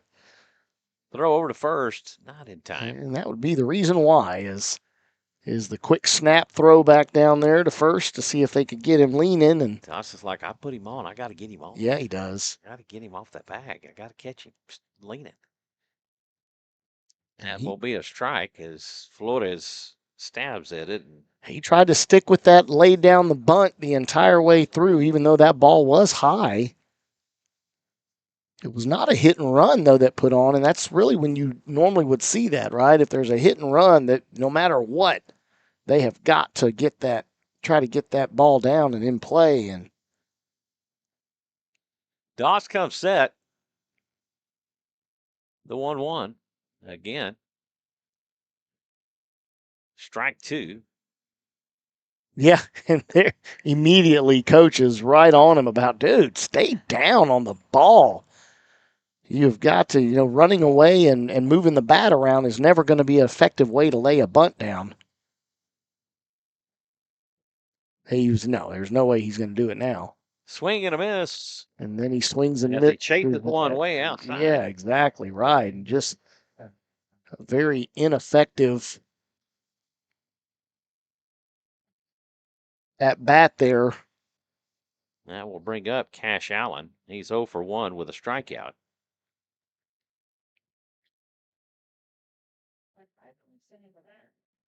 Moving from the left side.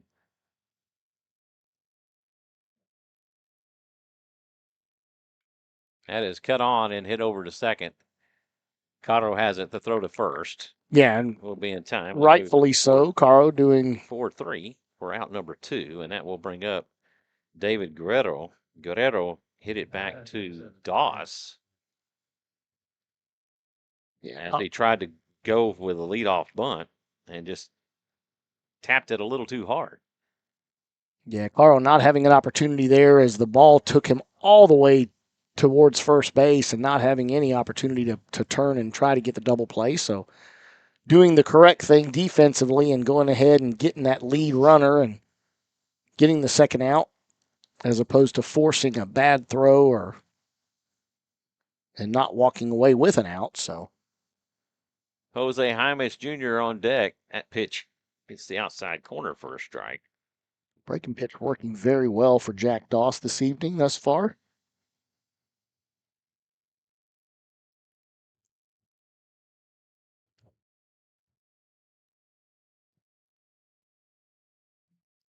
The 0-1. Just outside for ball one. That was a good looking pitch there. Yeah, it was a little outside. But I'm like you. It could have gone either way, yeah. Could have incited some swinging. Looks like we've already got a little activity going here in the bullpen for the Raiders. Jacob Signs, number 34, getting warmed up.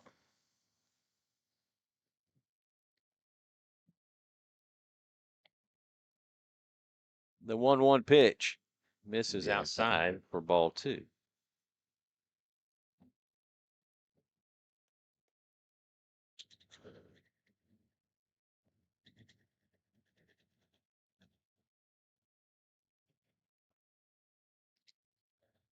Sounded kind of like an old Chevrolet starter.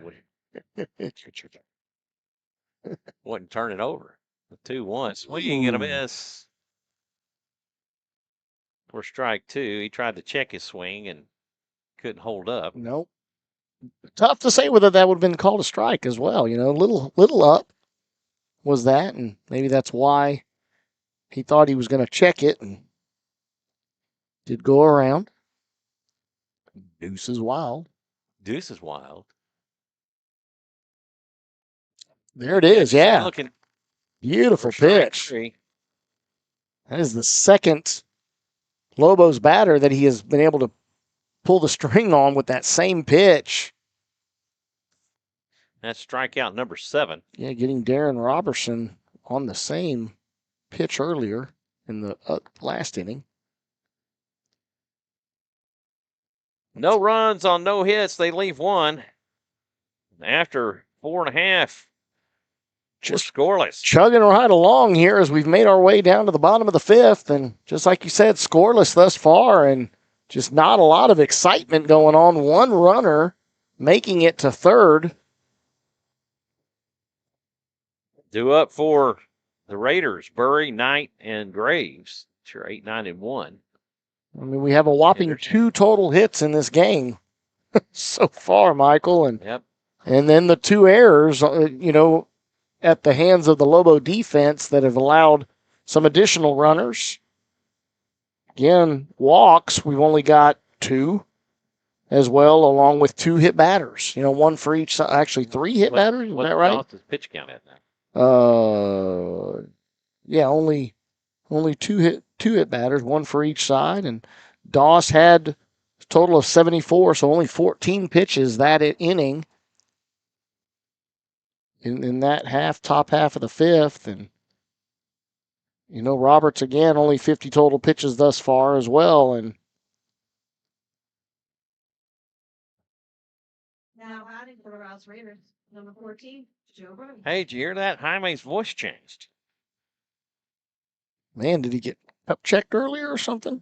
And we didn't know, or got a little high pitch there? A little high pitch. Sorry. Oh. Joe Burry makes his way to the plate. He's 0 for 1. He popped up to first his first time up. Roberts pitching exclusively from the stretch. The first pitch misses low for ball 1.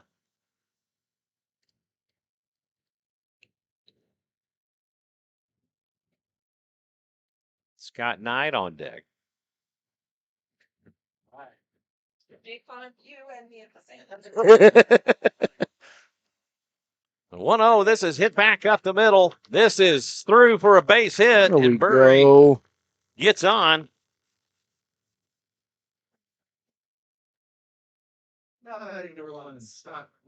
Well, we'll see, Kathleen. Here comes the boom.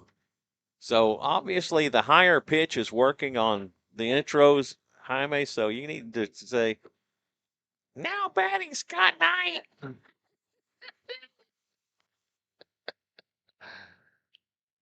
Oh, sorry, folks, for y'all having to listen to this banter back and forth. We, not a lot of excitement, not a lot of excitement going on in the game, so we got to keep things interesting up here. Let's see, there we go. That shows bunt. And again, that is going to be high, and Burry is going to pick up a stolen bag. But again, same opportunity here for Saldana, but just sails that one high, and Karams right off. It's coming right back to him, guys, and y'all got to be paying attention to this as a base runner. Already seeing it earlier. And that high pitch works, Jonathan. Maybe we just need to talk a little here. Christina Diaz says, get those bats going, Raiders. The 1-0. Oh, look at that. It's going to be bunted. It's going to be called foul. Oh. And I thought he hit his foot. to be honest with you. Yeah, he said come back, but that was a very, very well executed as he bunts it down the third base line, bringing the third baseman in, allowing an easy bag for Joe Burry from second, and that'll just go down as a foul. Bringing it to 1-1. We'll have to go back and see that because you caught it right there. Cash Allen over there at third base defensively. See if he does it again. Burry extends his lead at second, and Knight shows bunt again. This time he does get it in. Throw to first. Oh, he's safe. Oh, wow. Don't say it. Don't say it, Scott.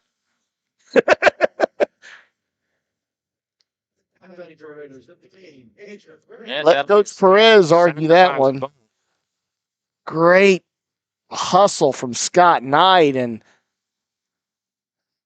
even Perez is even looking over at Coach Crimp going, hey, man, let's get an appeal on that because that was a bang-bang play, and Crimp's just electing to go ahead and no, we've got a runner at third now with only one out.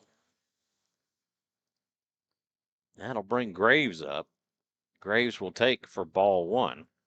Sorry, folks, and I did not get that play at all. And Graves is 0 for 2. He is lined to short and grounded to second.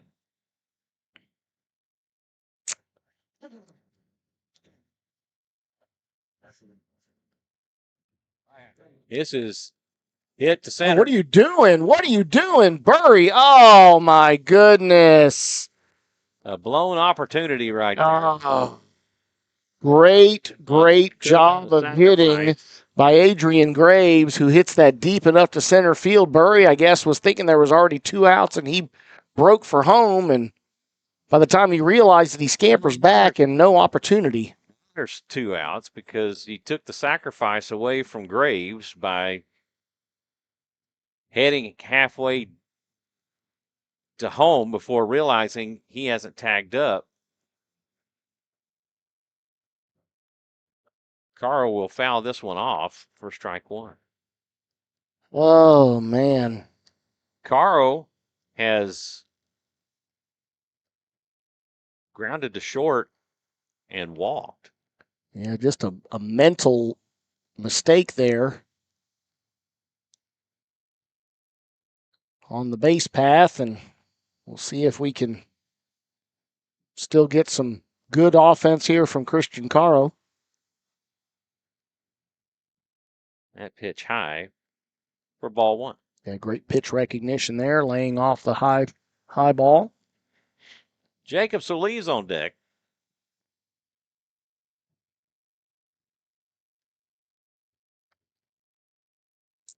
The 1-1. That's in for a strike. Good pitch. And Ryan Roberts not scared at all as he's coming right after Caro.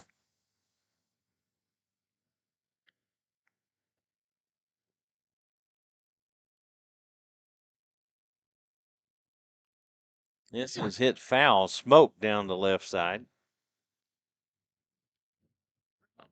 Actually shot into the dugout there on the far end of the dugout, and does not look like it hit anybody. Thankful.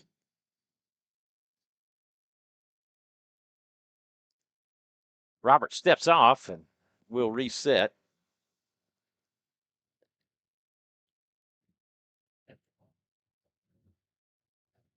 The 1-2 pitch. That's down. There we go. Be a base hit and there we go. That'll be an RBI single for Christian Caro. And Burry better go give a big hug to Christian Caro for saving him on that one. Hold on. We got this. Hey, did y'all see that? That was my son, Christian Caro. He just got that RBI single for us and drove Burry in. That's my boy. Hey, Blue. That's my boy, Blue. That's my boy. Bump your block. All in honor of our booster club president, Jaime Caro. He's over there. That reminds me of me back in my day when I played ball. First pitch inside for ball one to Jacob Solis. Solis has been hit by a pitch, and he is flown out to left.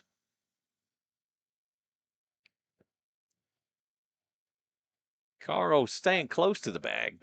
That pitch low for ball 2.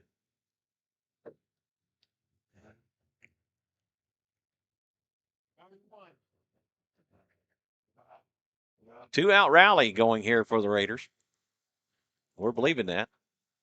The 2-0, that is fouled off. Again. See, a foul, right? Yeah. If it starts going left and bounces off and then ends up going right, that would normally indicate that it hit somebody. Right. Talking about what Shot happened 9, last yeah. Tuesday Fouled it, but here at home. Was called a fair hit and was thrown out at first. And even still called fair on the appeal. That pitch low for ball 3. Mason Gonzalez on deck.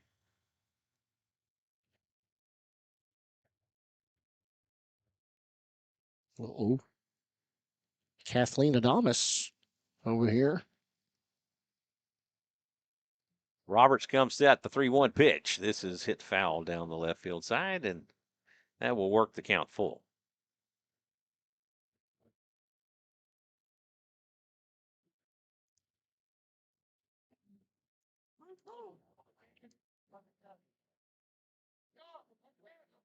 I think there was a hit and run called there and a little late start. You know when you by got a runner on, Caro. coach wants the camera from the back, right? Only in runners in scoring position. Only in scoring Only position? in scoring position. Not just on, but in okay. scoring position. Sure. Yes. Thank you for the clarification. Yes, sir. Yes, sir. No, I leave it if they're only on first, but the minute they get to second, I will. I thought it was just any time you got a base runner on, he wanted. Yeah, he was all about scoring position. Okay. All right. And we're going to get a quick 2 on. time called by what looks to be Coach Toby Robinson, possibly one of the assistants for the Lobos, I think that might be Froschel, making his way out to have a quick discussion with Ryan Roberts. but I'm not sure. I'd have to go introduce myself or meet all the coaches.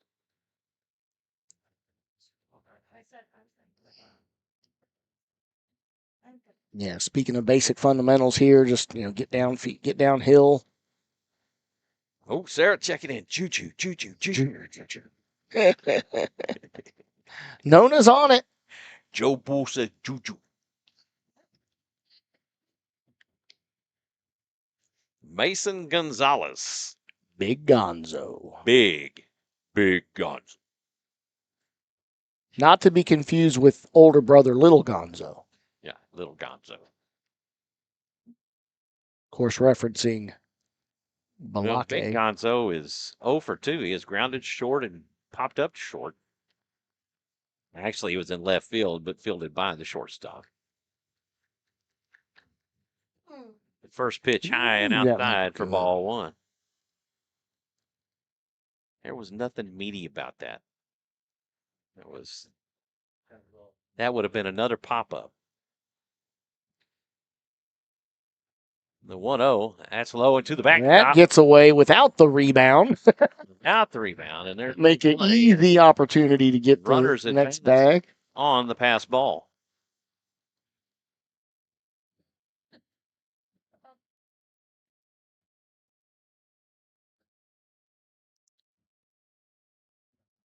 All right, and now second run, only 90 feet away here for the Rouse Raiders on this 2-out rally. 2-0 the count. That pitch inside for a strike. Connor Thompson on deck. 2 on with 2 outs. 2-1 count to Gonzalez. Time to go shopping here, Mason Gonzalez. At the gap. They're trying to catch Solis napping at second as Cruz works his way back around. And No. we're going to get this second. No, guys. I'm not going to fall for that one. It didn't work. He got back in time. It goes, yo, I'm back here, dog. Okay. Well, 2-1, that's outside for ball 3. No activity going in the Lobo bullpen.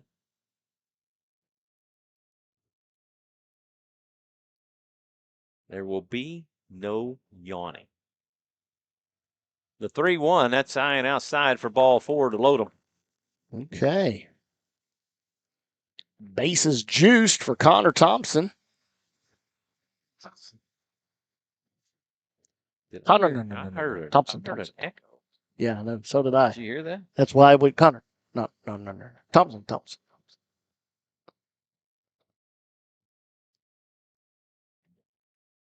Arrives is on deck. Roberts toes in. The first pitch offering to Thompson in for a strike, a little breaking ball. Yeah, breaking pitch right in there for. Which he hasn't thrown very many breaking pitches. No, he has not, and that looked really good there. But again, several times through the lineup, you got to change things up for the batter. That pitch inside for a ball. 1-1. Try to keep the batters off balance and show them something they haven't seen yet. Jonathan Stradamus, John Wilson, I'm making the call. Line drive, single to right center. Oh, this is hit to left, and that's going to be the head. There's the triple. And to the fence. That is going to score all 3 runs. That is a bases clearing double. Hey, we'll still take it, John Stradamus. Way to go, John Stradamus, all the way from Taipei. And the Raiders. And the right triple to the back. Yep, Kathleen, that's a double. That's a Forcella Wilson Stradamus. And then I called it a 2-out rally here for the Raiders. And this is fouled back from Arribas. But again, Perez is so funny before the game. With the juju. Yep. So it's a combination of all of us. That's right. And Coach Manny was like, I just don't want us to wait till the 5th inning to start scoring because they scored 9. Cut on and hit up the middle to Cruz. And that will end the Raider 5th, but they get 4 runs on 3 hits. And they leave 1. That'll go 6-3 on the putout of Arribas to end the Raider 5th. Well, I made the mention earlier that left fielder was well in. Jose Jaimes was really far in earlier in this game, and I said anything that's going to be hit down the line would be able to be run for a while, but of course that time was just a very strong hit by Connor Thompson well over his head, and he had no opportunity on that at all. Well, Jonathan Wilson called it a line drive to right center, and he goes left. And not a line drive. It was not a just line drive, a nuke fly ball that didn't, I mean, it wouldn't have mattered, although it would have held 1 run at third had that bounced over. So it was deep enough that it actually deflected off of the left field wall versus having an opportunity to bounce up and over, like we saw earlier in the game off of the bat of Darren Roberson from the Lobos that hit it down the right field. Due up for the Lobos, Jaimes Jr., Delgadillo Jr., and Cruz. That is your 9, 1, and 2 hitters. Jack Doss back out on the bump. And now getting that run support that I mentioned earlier, he really has not had yet this season and in his previous 2 starts. And so what did that put Roberts' count at? Got him closer to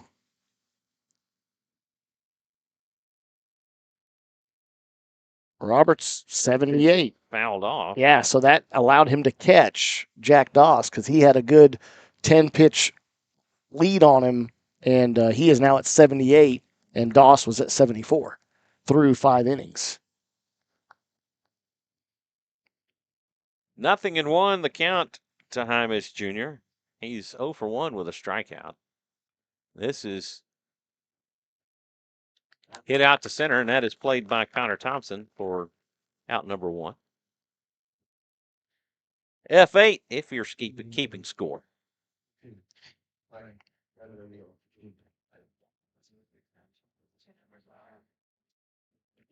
Delgadillo Jr. makes his way to the plate. He is 0 for 1. He has a walk and a fly out to center. Delgadillo Jr., the leadoff for the Lobos. And he will take for a ball.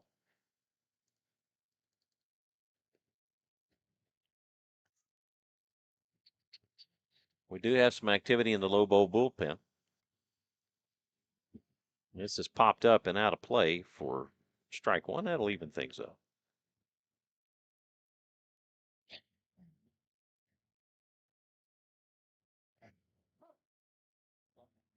Question is, will he move enough on the mound? Swing and a miss for strike two as he blew that one by. Looks like number 4 warming up, which is Ryan Roberts. Wait. Ryan Roberts is. Yeah, and he's the starting pitcher, but it looked like a number 4 again. Hang on. I may have to. The backstops are the. Is he just. Dugout's in the way. I can't. Just throwing a few pitches back there, maybe? A 2-2. Oh, that's neat. This is hit deep to left. And Graves there make the catch, and just a long out for out number 2. That'll bring up Andrew Cruz. Cruz hit to a fielder's choice, and he is popped up to short. I'm wondering if it's 14 and I just didn't see the 1 maybe. Oh, there's a 2-4. Okay, That there we pitch go. Low for ball 1. So number 24 is warming up, and that is Gadiel Flores, who is the right fielder currently for the Lobos. He is now warming up, possibly to take the mound. 1-0. This is hit into right. That was a good hit by Cruz for a single. That'll bring up Darren Roberson. That's only the second hit. I say only the second hit allowed. Lobos.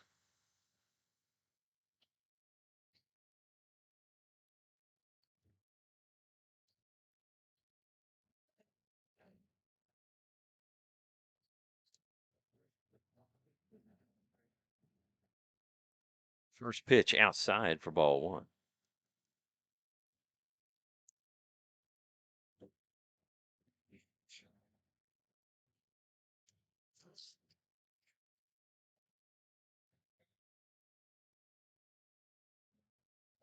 Doss to the stretch.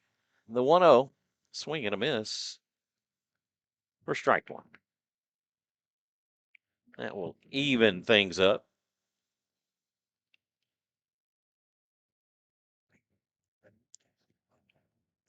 Cruz extending his lead at first. Pitch outside for a ball.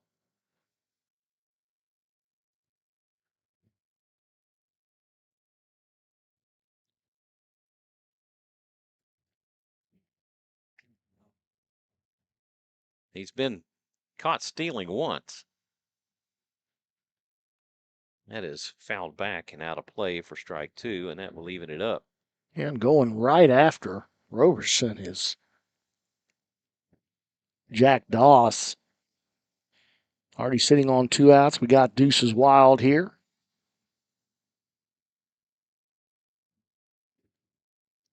So the interesting thing that Coach was telling me is that Doss can hit with immense power.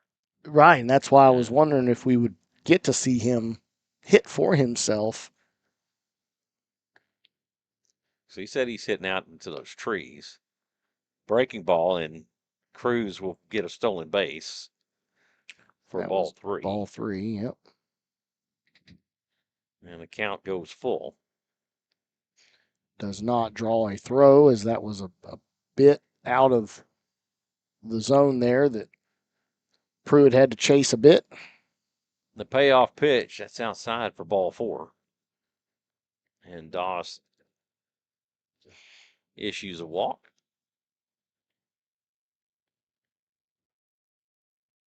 Two aboard. for Maddox Vargas. He is 0 for 2. He has struck out and popped up to short, I mean to second.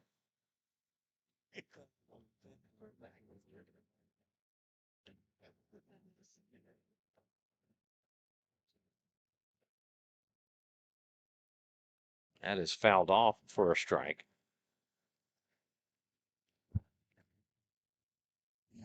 Ryan And Roberts. Roberts helping out his on-deck fielding percentage. I was just about to Stereo. say, Little stereo action there. helping his on-deck fielding percentage. Oh, you're going the golf. The golf announcing. Well, in recognition of the Masters.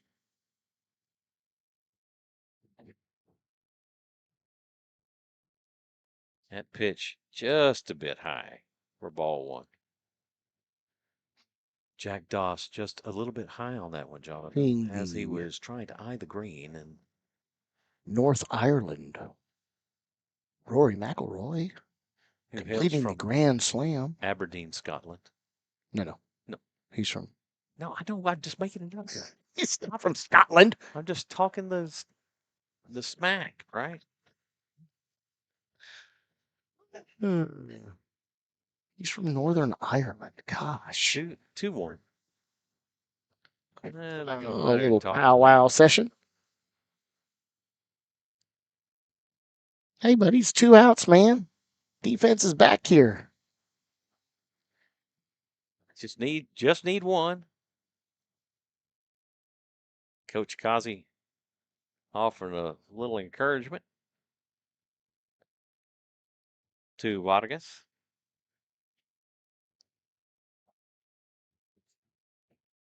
Did that to like the pinch right Yeah, we got some popcorn behind us there, John. That's what I heard, man. I was like, And Nona got us. She didn't want us to go hungry anymore. Love it. The 2-1. There we go. Right down the pipe for strike 2. Right down the middle. And folks, if y'all can see Kathleen in here, she is just cheerleader. She's in knots right. The 2-2.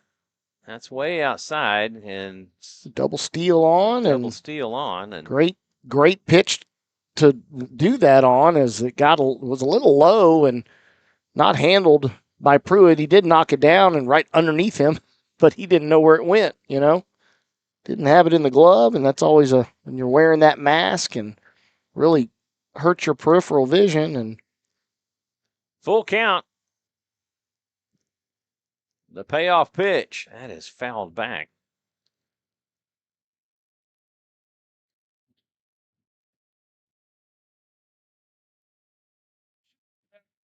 Carson Pruitt telling Robert, hey, I got this. Don't worry about it. Yeah, I got it. Don't worry about it. I got it.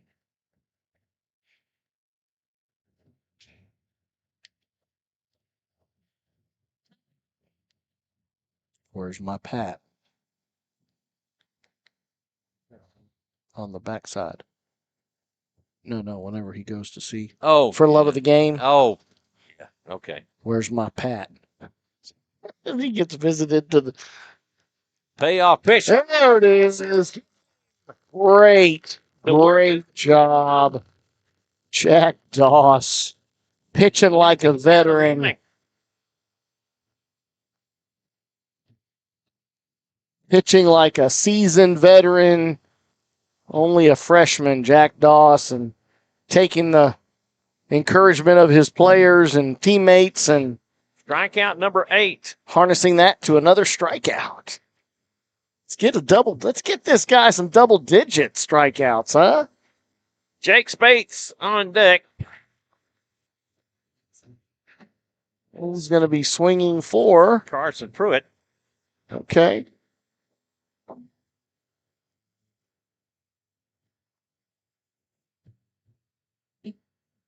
Keep talking, Jonathan. I got to talk. Yeah, one of the normal positions there for Comorn, would normally come in a pitch hit situation. Comorn not here this evening.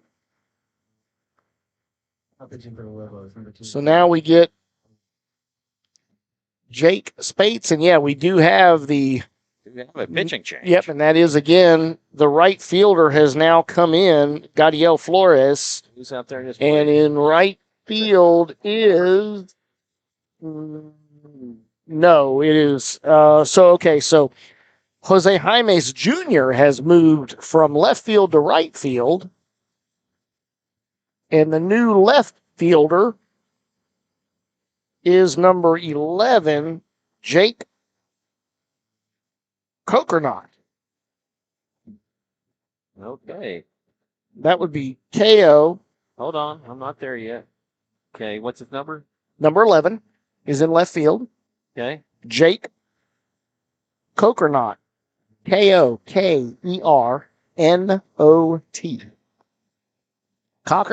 Cockernot? Cockernot. Yeah, I asked the coach about that one. Oh, you did? Cockernot? Yeah. Okay. There we go. All right. And no other Francis all over it. no other changes in field. Brian Roberts has moved over to second.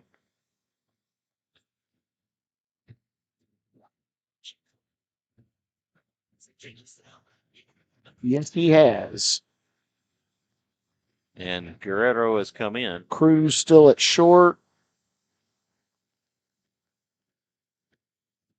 And still Vargas at first. So there you go.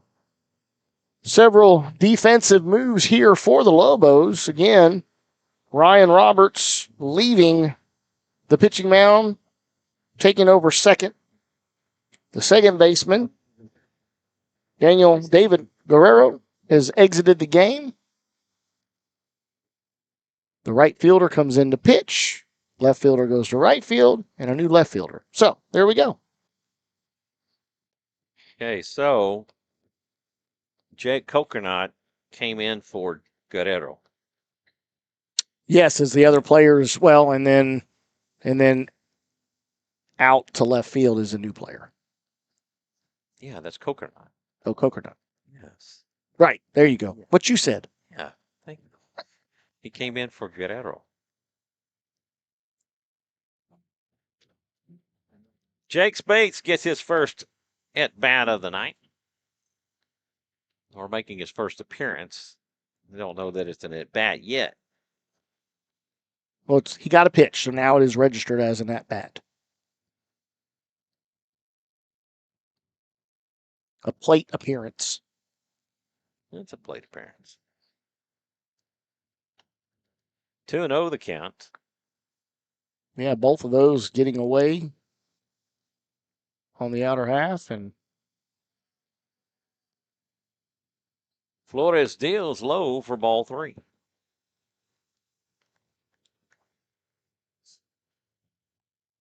Cooper Dye now looking to be getting warmed up.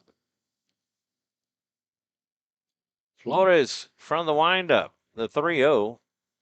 That's low for ball 4, and that's a 4-pitch walk. Leadoff walk is aboard, and Colton Mott. No, that's Joe Burry. I'm sorry, Joe Burry. I get a little ahead of myself. 14, Joe Burry. Joe Burr. Burry. Burr. He is Burr. 1 for 2. He has singled and popped up the first.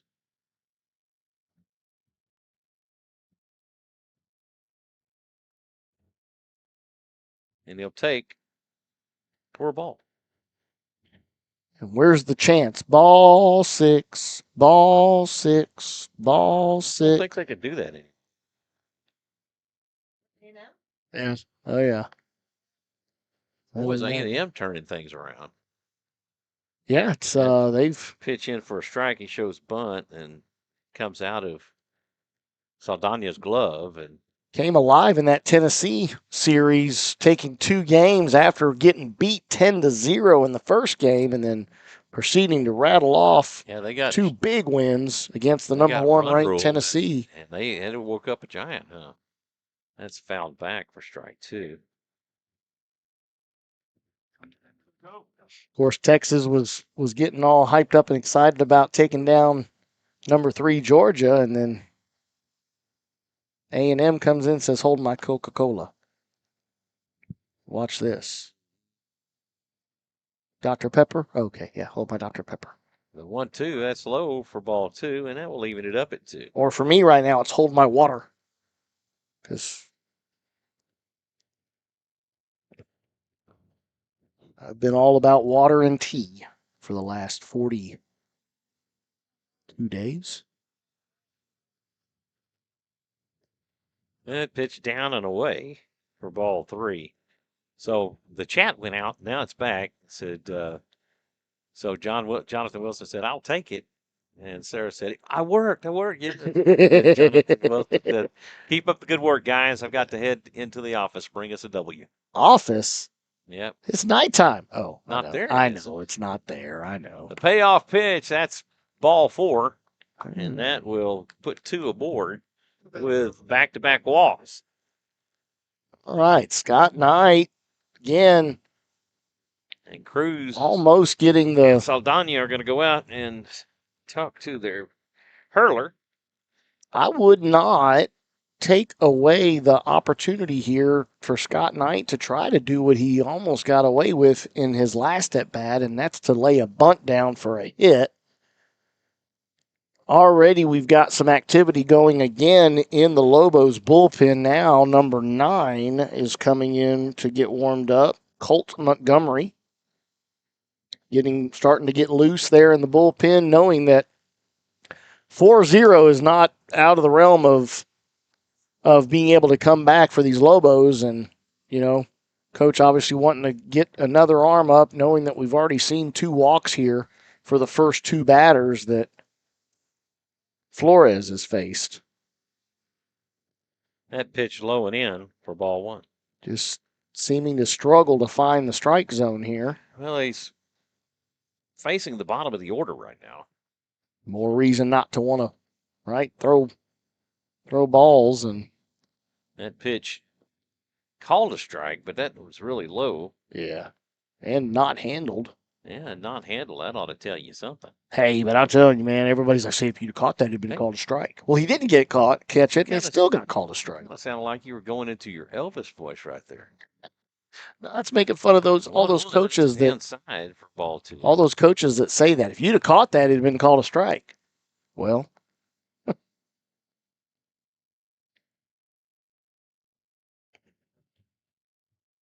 Flores comes set. The 2-1. That's in for a strike. That's probably the best looking pitch he's had so far. Pull the string here, Scott Knight, and to get us a hit. Keep the rally going. The 2-2. Continue from the last inning. That pitch will get by Saldana, and he's not really in any hurry with runners on base.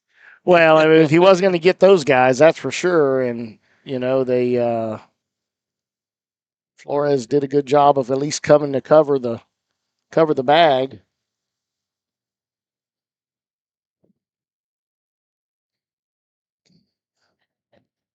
So now with a free bag to give, and don't know that he wants to really lose this.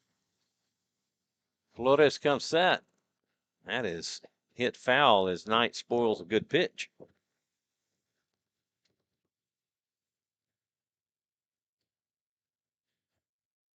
Jonathan Kaspar with his Elvis impersonation.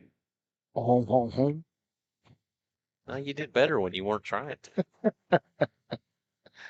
That's how that works. This one hit out to right center. Jake Spates doing the proper job of tagging up. And the score. Raiders extend their lead 5-0. Great job by Scott Knight hitting it deep enough to allow the Spates to come in with another run here. Now bringing it 5-0. Top of the lineup here, Adrian Graves, who should have had a sack RBI earlier in the game. And should have. Should have. Could have, would have, but didn't. But he did his job. He says, Ooh, there it breaking was. pitch in for a strike. That was. He says, hey, Joe, man, thanks. You just Yeah. made my batting average take a ding. I didn't get the sacrifice. 0-1 the count to Graves. Ooh. What? Well, Adrian even shook his head like, yeah, that was a strike. You know, he did. He gave a little quick nod of his head to indicate he really should have pulled the trigger on that one. The 0-2, swing and a miss for strike 3. Now batting number 12. 2 away for Christian Caro. That guy, Christian Carl, now he's got to get out there with the phone and if y'all didn't know record that, him. that's Jaime's son.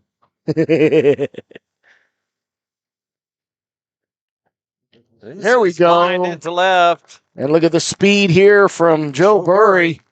Says, I'm not going to let you down this time, guys. If y'all could hear that. And Jaime comes in. That's my fun.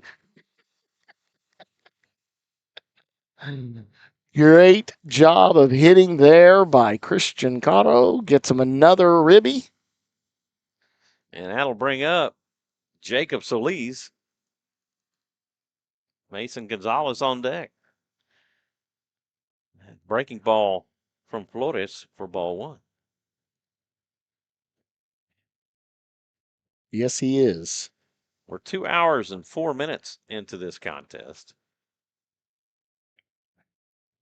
Well, I say that. It didn't start till late, right? Correct. It started, I didn't, what, 15 minutes late? Something like that. But he was only 5 minutes. He was only 5 minutes away. And then we ended up getting underway, I think, after 10, 15 minutes? Yeah, I think about 15 minutes, and then he showed up 5 minutes later.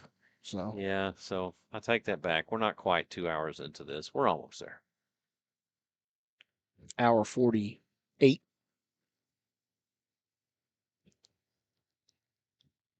The 1-1. Yeah, that looked good.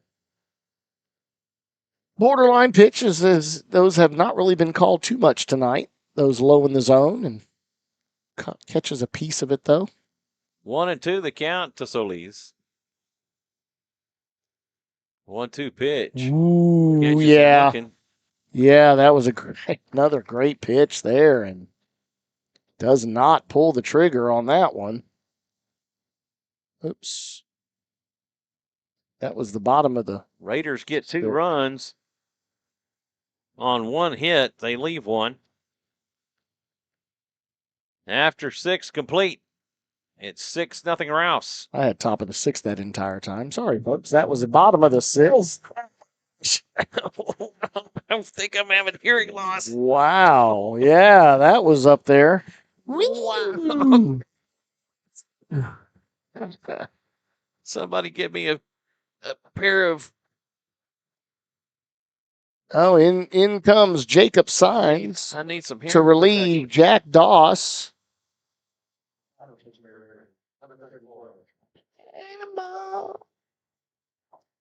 Number 34, Jacob Signs, comes on in relief of Jack Doss. Jack Doss goes 6 innings. Yeah, no defensive changes here, but just go ahead and go over a quick little recap here. Again, as Mr. Francis just pointed out, Jack Doss does exit the game after going 6 innings, allowing 2 hits on 96 total pitches, 60 of those for strikes, 8 strikeouts and 2 walks. Great job by Jack Doss again, now getting the run support that he's lacked in his previous 2 starts, but I think getting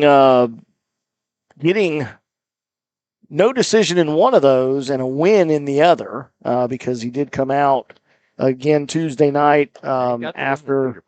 Right, got the win in Cedar Park, but no, he didn't get the win in Cedar Park because it was 0-0. When he had come out in the 6th. and we were 0-0 Oh, I think in the last week 7. So, against yeah, last week he Leander. got the win against Leander. Roberts, Ryan Roberts, your starting pitcher for the Lobos, did go 5 innings pitch, allowing 4 hits. And speaking of, there's Mr. Roberts 3 walks, no strikeouts. coming to the plate. And again, with him staying in the game as a new second baseman, he is staying in the lineup to hit.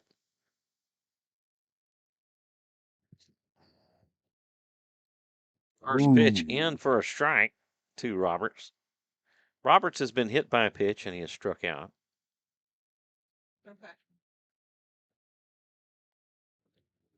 That pitch just misses outside. Just a bit outside.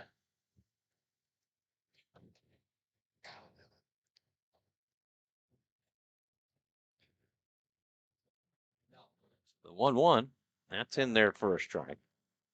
And the count will go 1-2.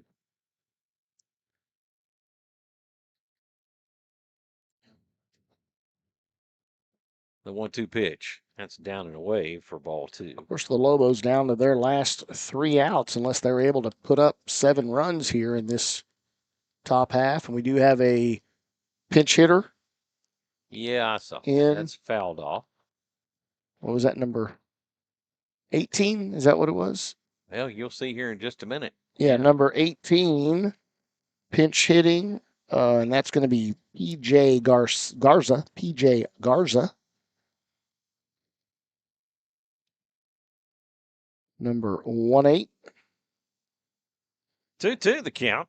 And the pitch. This is fielded by Caro. Great job there on the little springboard for Christian Caro as he F4 climbs the ladder. Hey, Jonathan, guess what? Did you know that's my son? That's my boy, Jaime Caro. Hey, Blue, that's my boy, Blue. Little boy Blue? No. What? No. The guy wearing the black shirt. Why do they call him Blue if his shirt's black? I guess because most of the time they usually wear blue. I don't. Pitch hitter PJ Garza steps in. Down to their last 2. As we're moving through the middle of the order, that pitch in for a strike.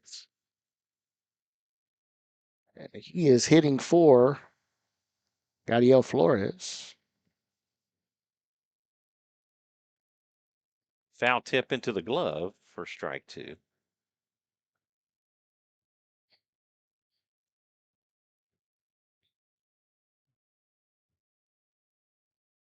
The 0-2, that is fouled off. Yep. Carter May helping his on deck. His dugout fielding percentage.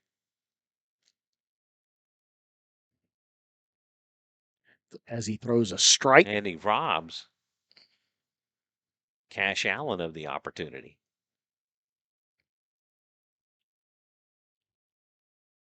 Yeah, definitely took a really long time look in there. It was Jacob Signs and quick time called by Garza at the plate. The 0-2, that's high.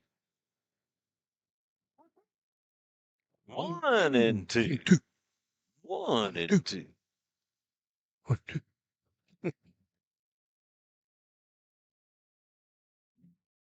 Signs from the windup, the 1-2 pitch. Thought about. Checks his swing, holds up, and he will take for ball 2. Gave it a quick lean, like maybe he wanted to offer at that. Watches that one go by. Thought twice there. 2-2 pitch. This is cut on and hit over to second. That's fielded by Caro. Let's throw to first in time. Whose boy was that made that play? Jaime, you want some of that?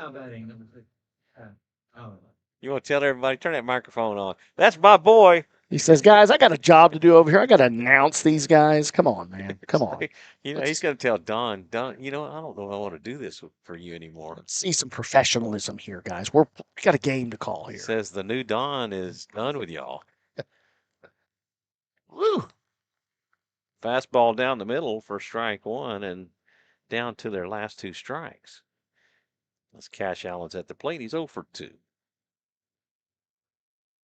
Breaking ball in for strike 2. Ooh. What a pretty pitch. Just said, I'm not wasting any time here. Going right after Cash Allen is Jacob's side. This hasn't been too bad tonight. No, he has not.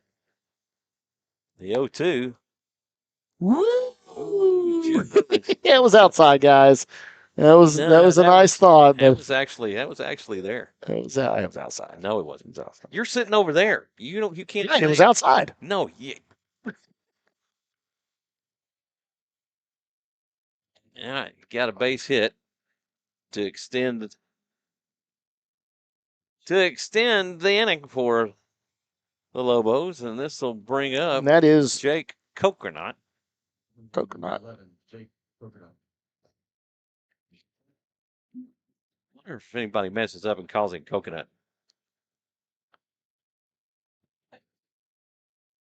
Jake Coconut. I'm sure it happens. But for his first appearance, and he will take for ball 1.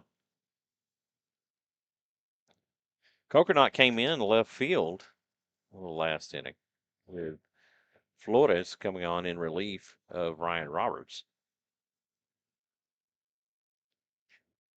1-0 low for ball 2.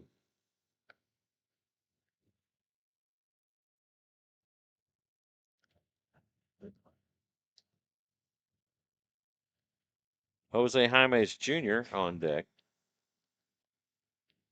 Ooh. Wow, what was wrong with that pitch?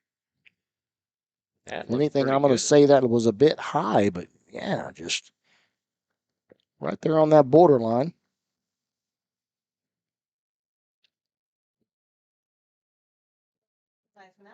The 3-0 pitch, that's high for ball 4, and Signs issues a walk.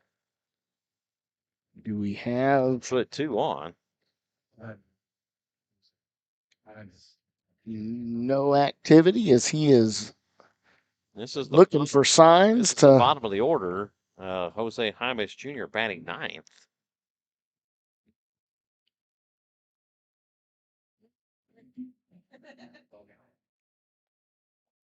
Pitch outside for ball 1.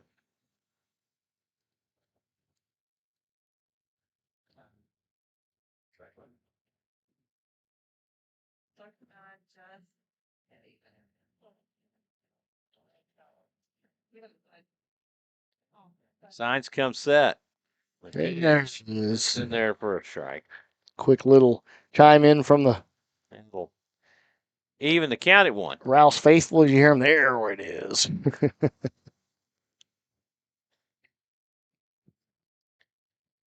Sign steps off and resets.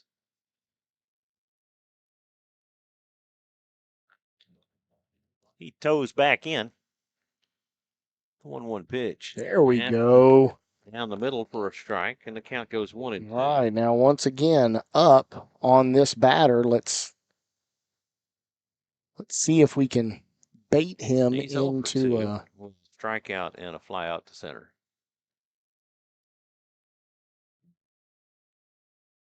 The 1-2 pitch. There it is.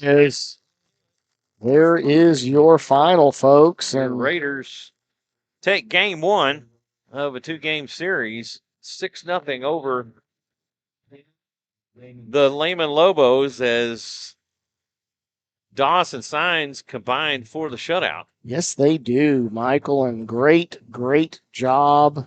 Jacob Signs able to come in and not a save situation, but comes in to close the game out. And as you just mentioned, we had 2 pitchers combined for a 7-inning shutout, 3-hit shutout. 2 of those hits given up by Jack Doss, 1 by Jacob Signs. Jacob Signs going 24 pitches, 14 for strikes. With that 1 hit allowed, 1 strikeout, 1 walk. Again, combined total of 3 walks, and that is the winning formula. Low errors and low walks, and that helps the cause here, as that has again been in that winning formula ever since the week 2-game loss to the Liberty Hill Panthers. And offensively, We see 22 batters come to plate there through those 6 innings, getting 5 hits, 5 walks against, and only 2 strikeouts, taking only 2 strikeouts there for the offense. So that looks really good, and getting a lot of opportunities there to hit the ball and get it around. 3 hits total allowed by the Lobos, and there is your W, folks. 6-0 as your final, and we will look to then go for the sweep here for our 5th sweep of the season if we're able to get that against the Lobos on their field this coming Thursday at 7 o'clock. And again, it is a Thursday night game, not a Friday night game, as Friday will be observing Good Friday and no school. Most folks no work. Not everybody. Funny thing is, those that work for the city, I would expect y'all to be off, but y'all are not. I am. I'm taking the day off. And so is my wife. I'm taking it. So, because, again, school's out, so she is electing to take the day off. And talk to my boss today. Hey, boss, can I take the day off? So he took me to lunch today, and we went to a ramen restaurant. down by our office called Marufuku Ramen. Okay. And it was really, we really have good. Ramen Tatsui up near my work, and that's where we'll go to. And, it's always really good food. Yep, I like it too. And it got good food there. So, but I got a new noodle restaurant that I can go to. So, the happy final here tonight, 6-0. Raiders be with us on Thursday as we travel down to Lehman to take on Lehman and back at their place. Of course, they had a newly renovated field open last year, and their press box was not open. Still under construction, and I think maybe we'll have an opportunity to be in there. Maybe. We'll see if they'll. We were in there. We were in it last year, but they didn't have the full. They just had to tell us to watch out. Remember when we walked up and they had no arm rail around that side. Right. Yeah, but they allowed us in, and fresh smell of paint. Yeah, it was definitely new and renovated. That was nice. So maybe we'll get the opportunity to sit up in there again with them. We don't know. We'll see. Michelle Nelson checking in. Great job, Raiders. That is correct. And love to hear from everybody out there. Appreciate all y'all with y'all's chat here and keeping it fun and keeping the game interesting. Hey, I can be like Jaime. Hey, that's my sister, Blue. So for Jonathan Kaspar, I'm Michael Francis. Thank you all for tuning in and watching Rouse.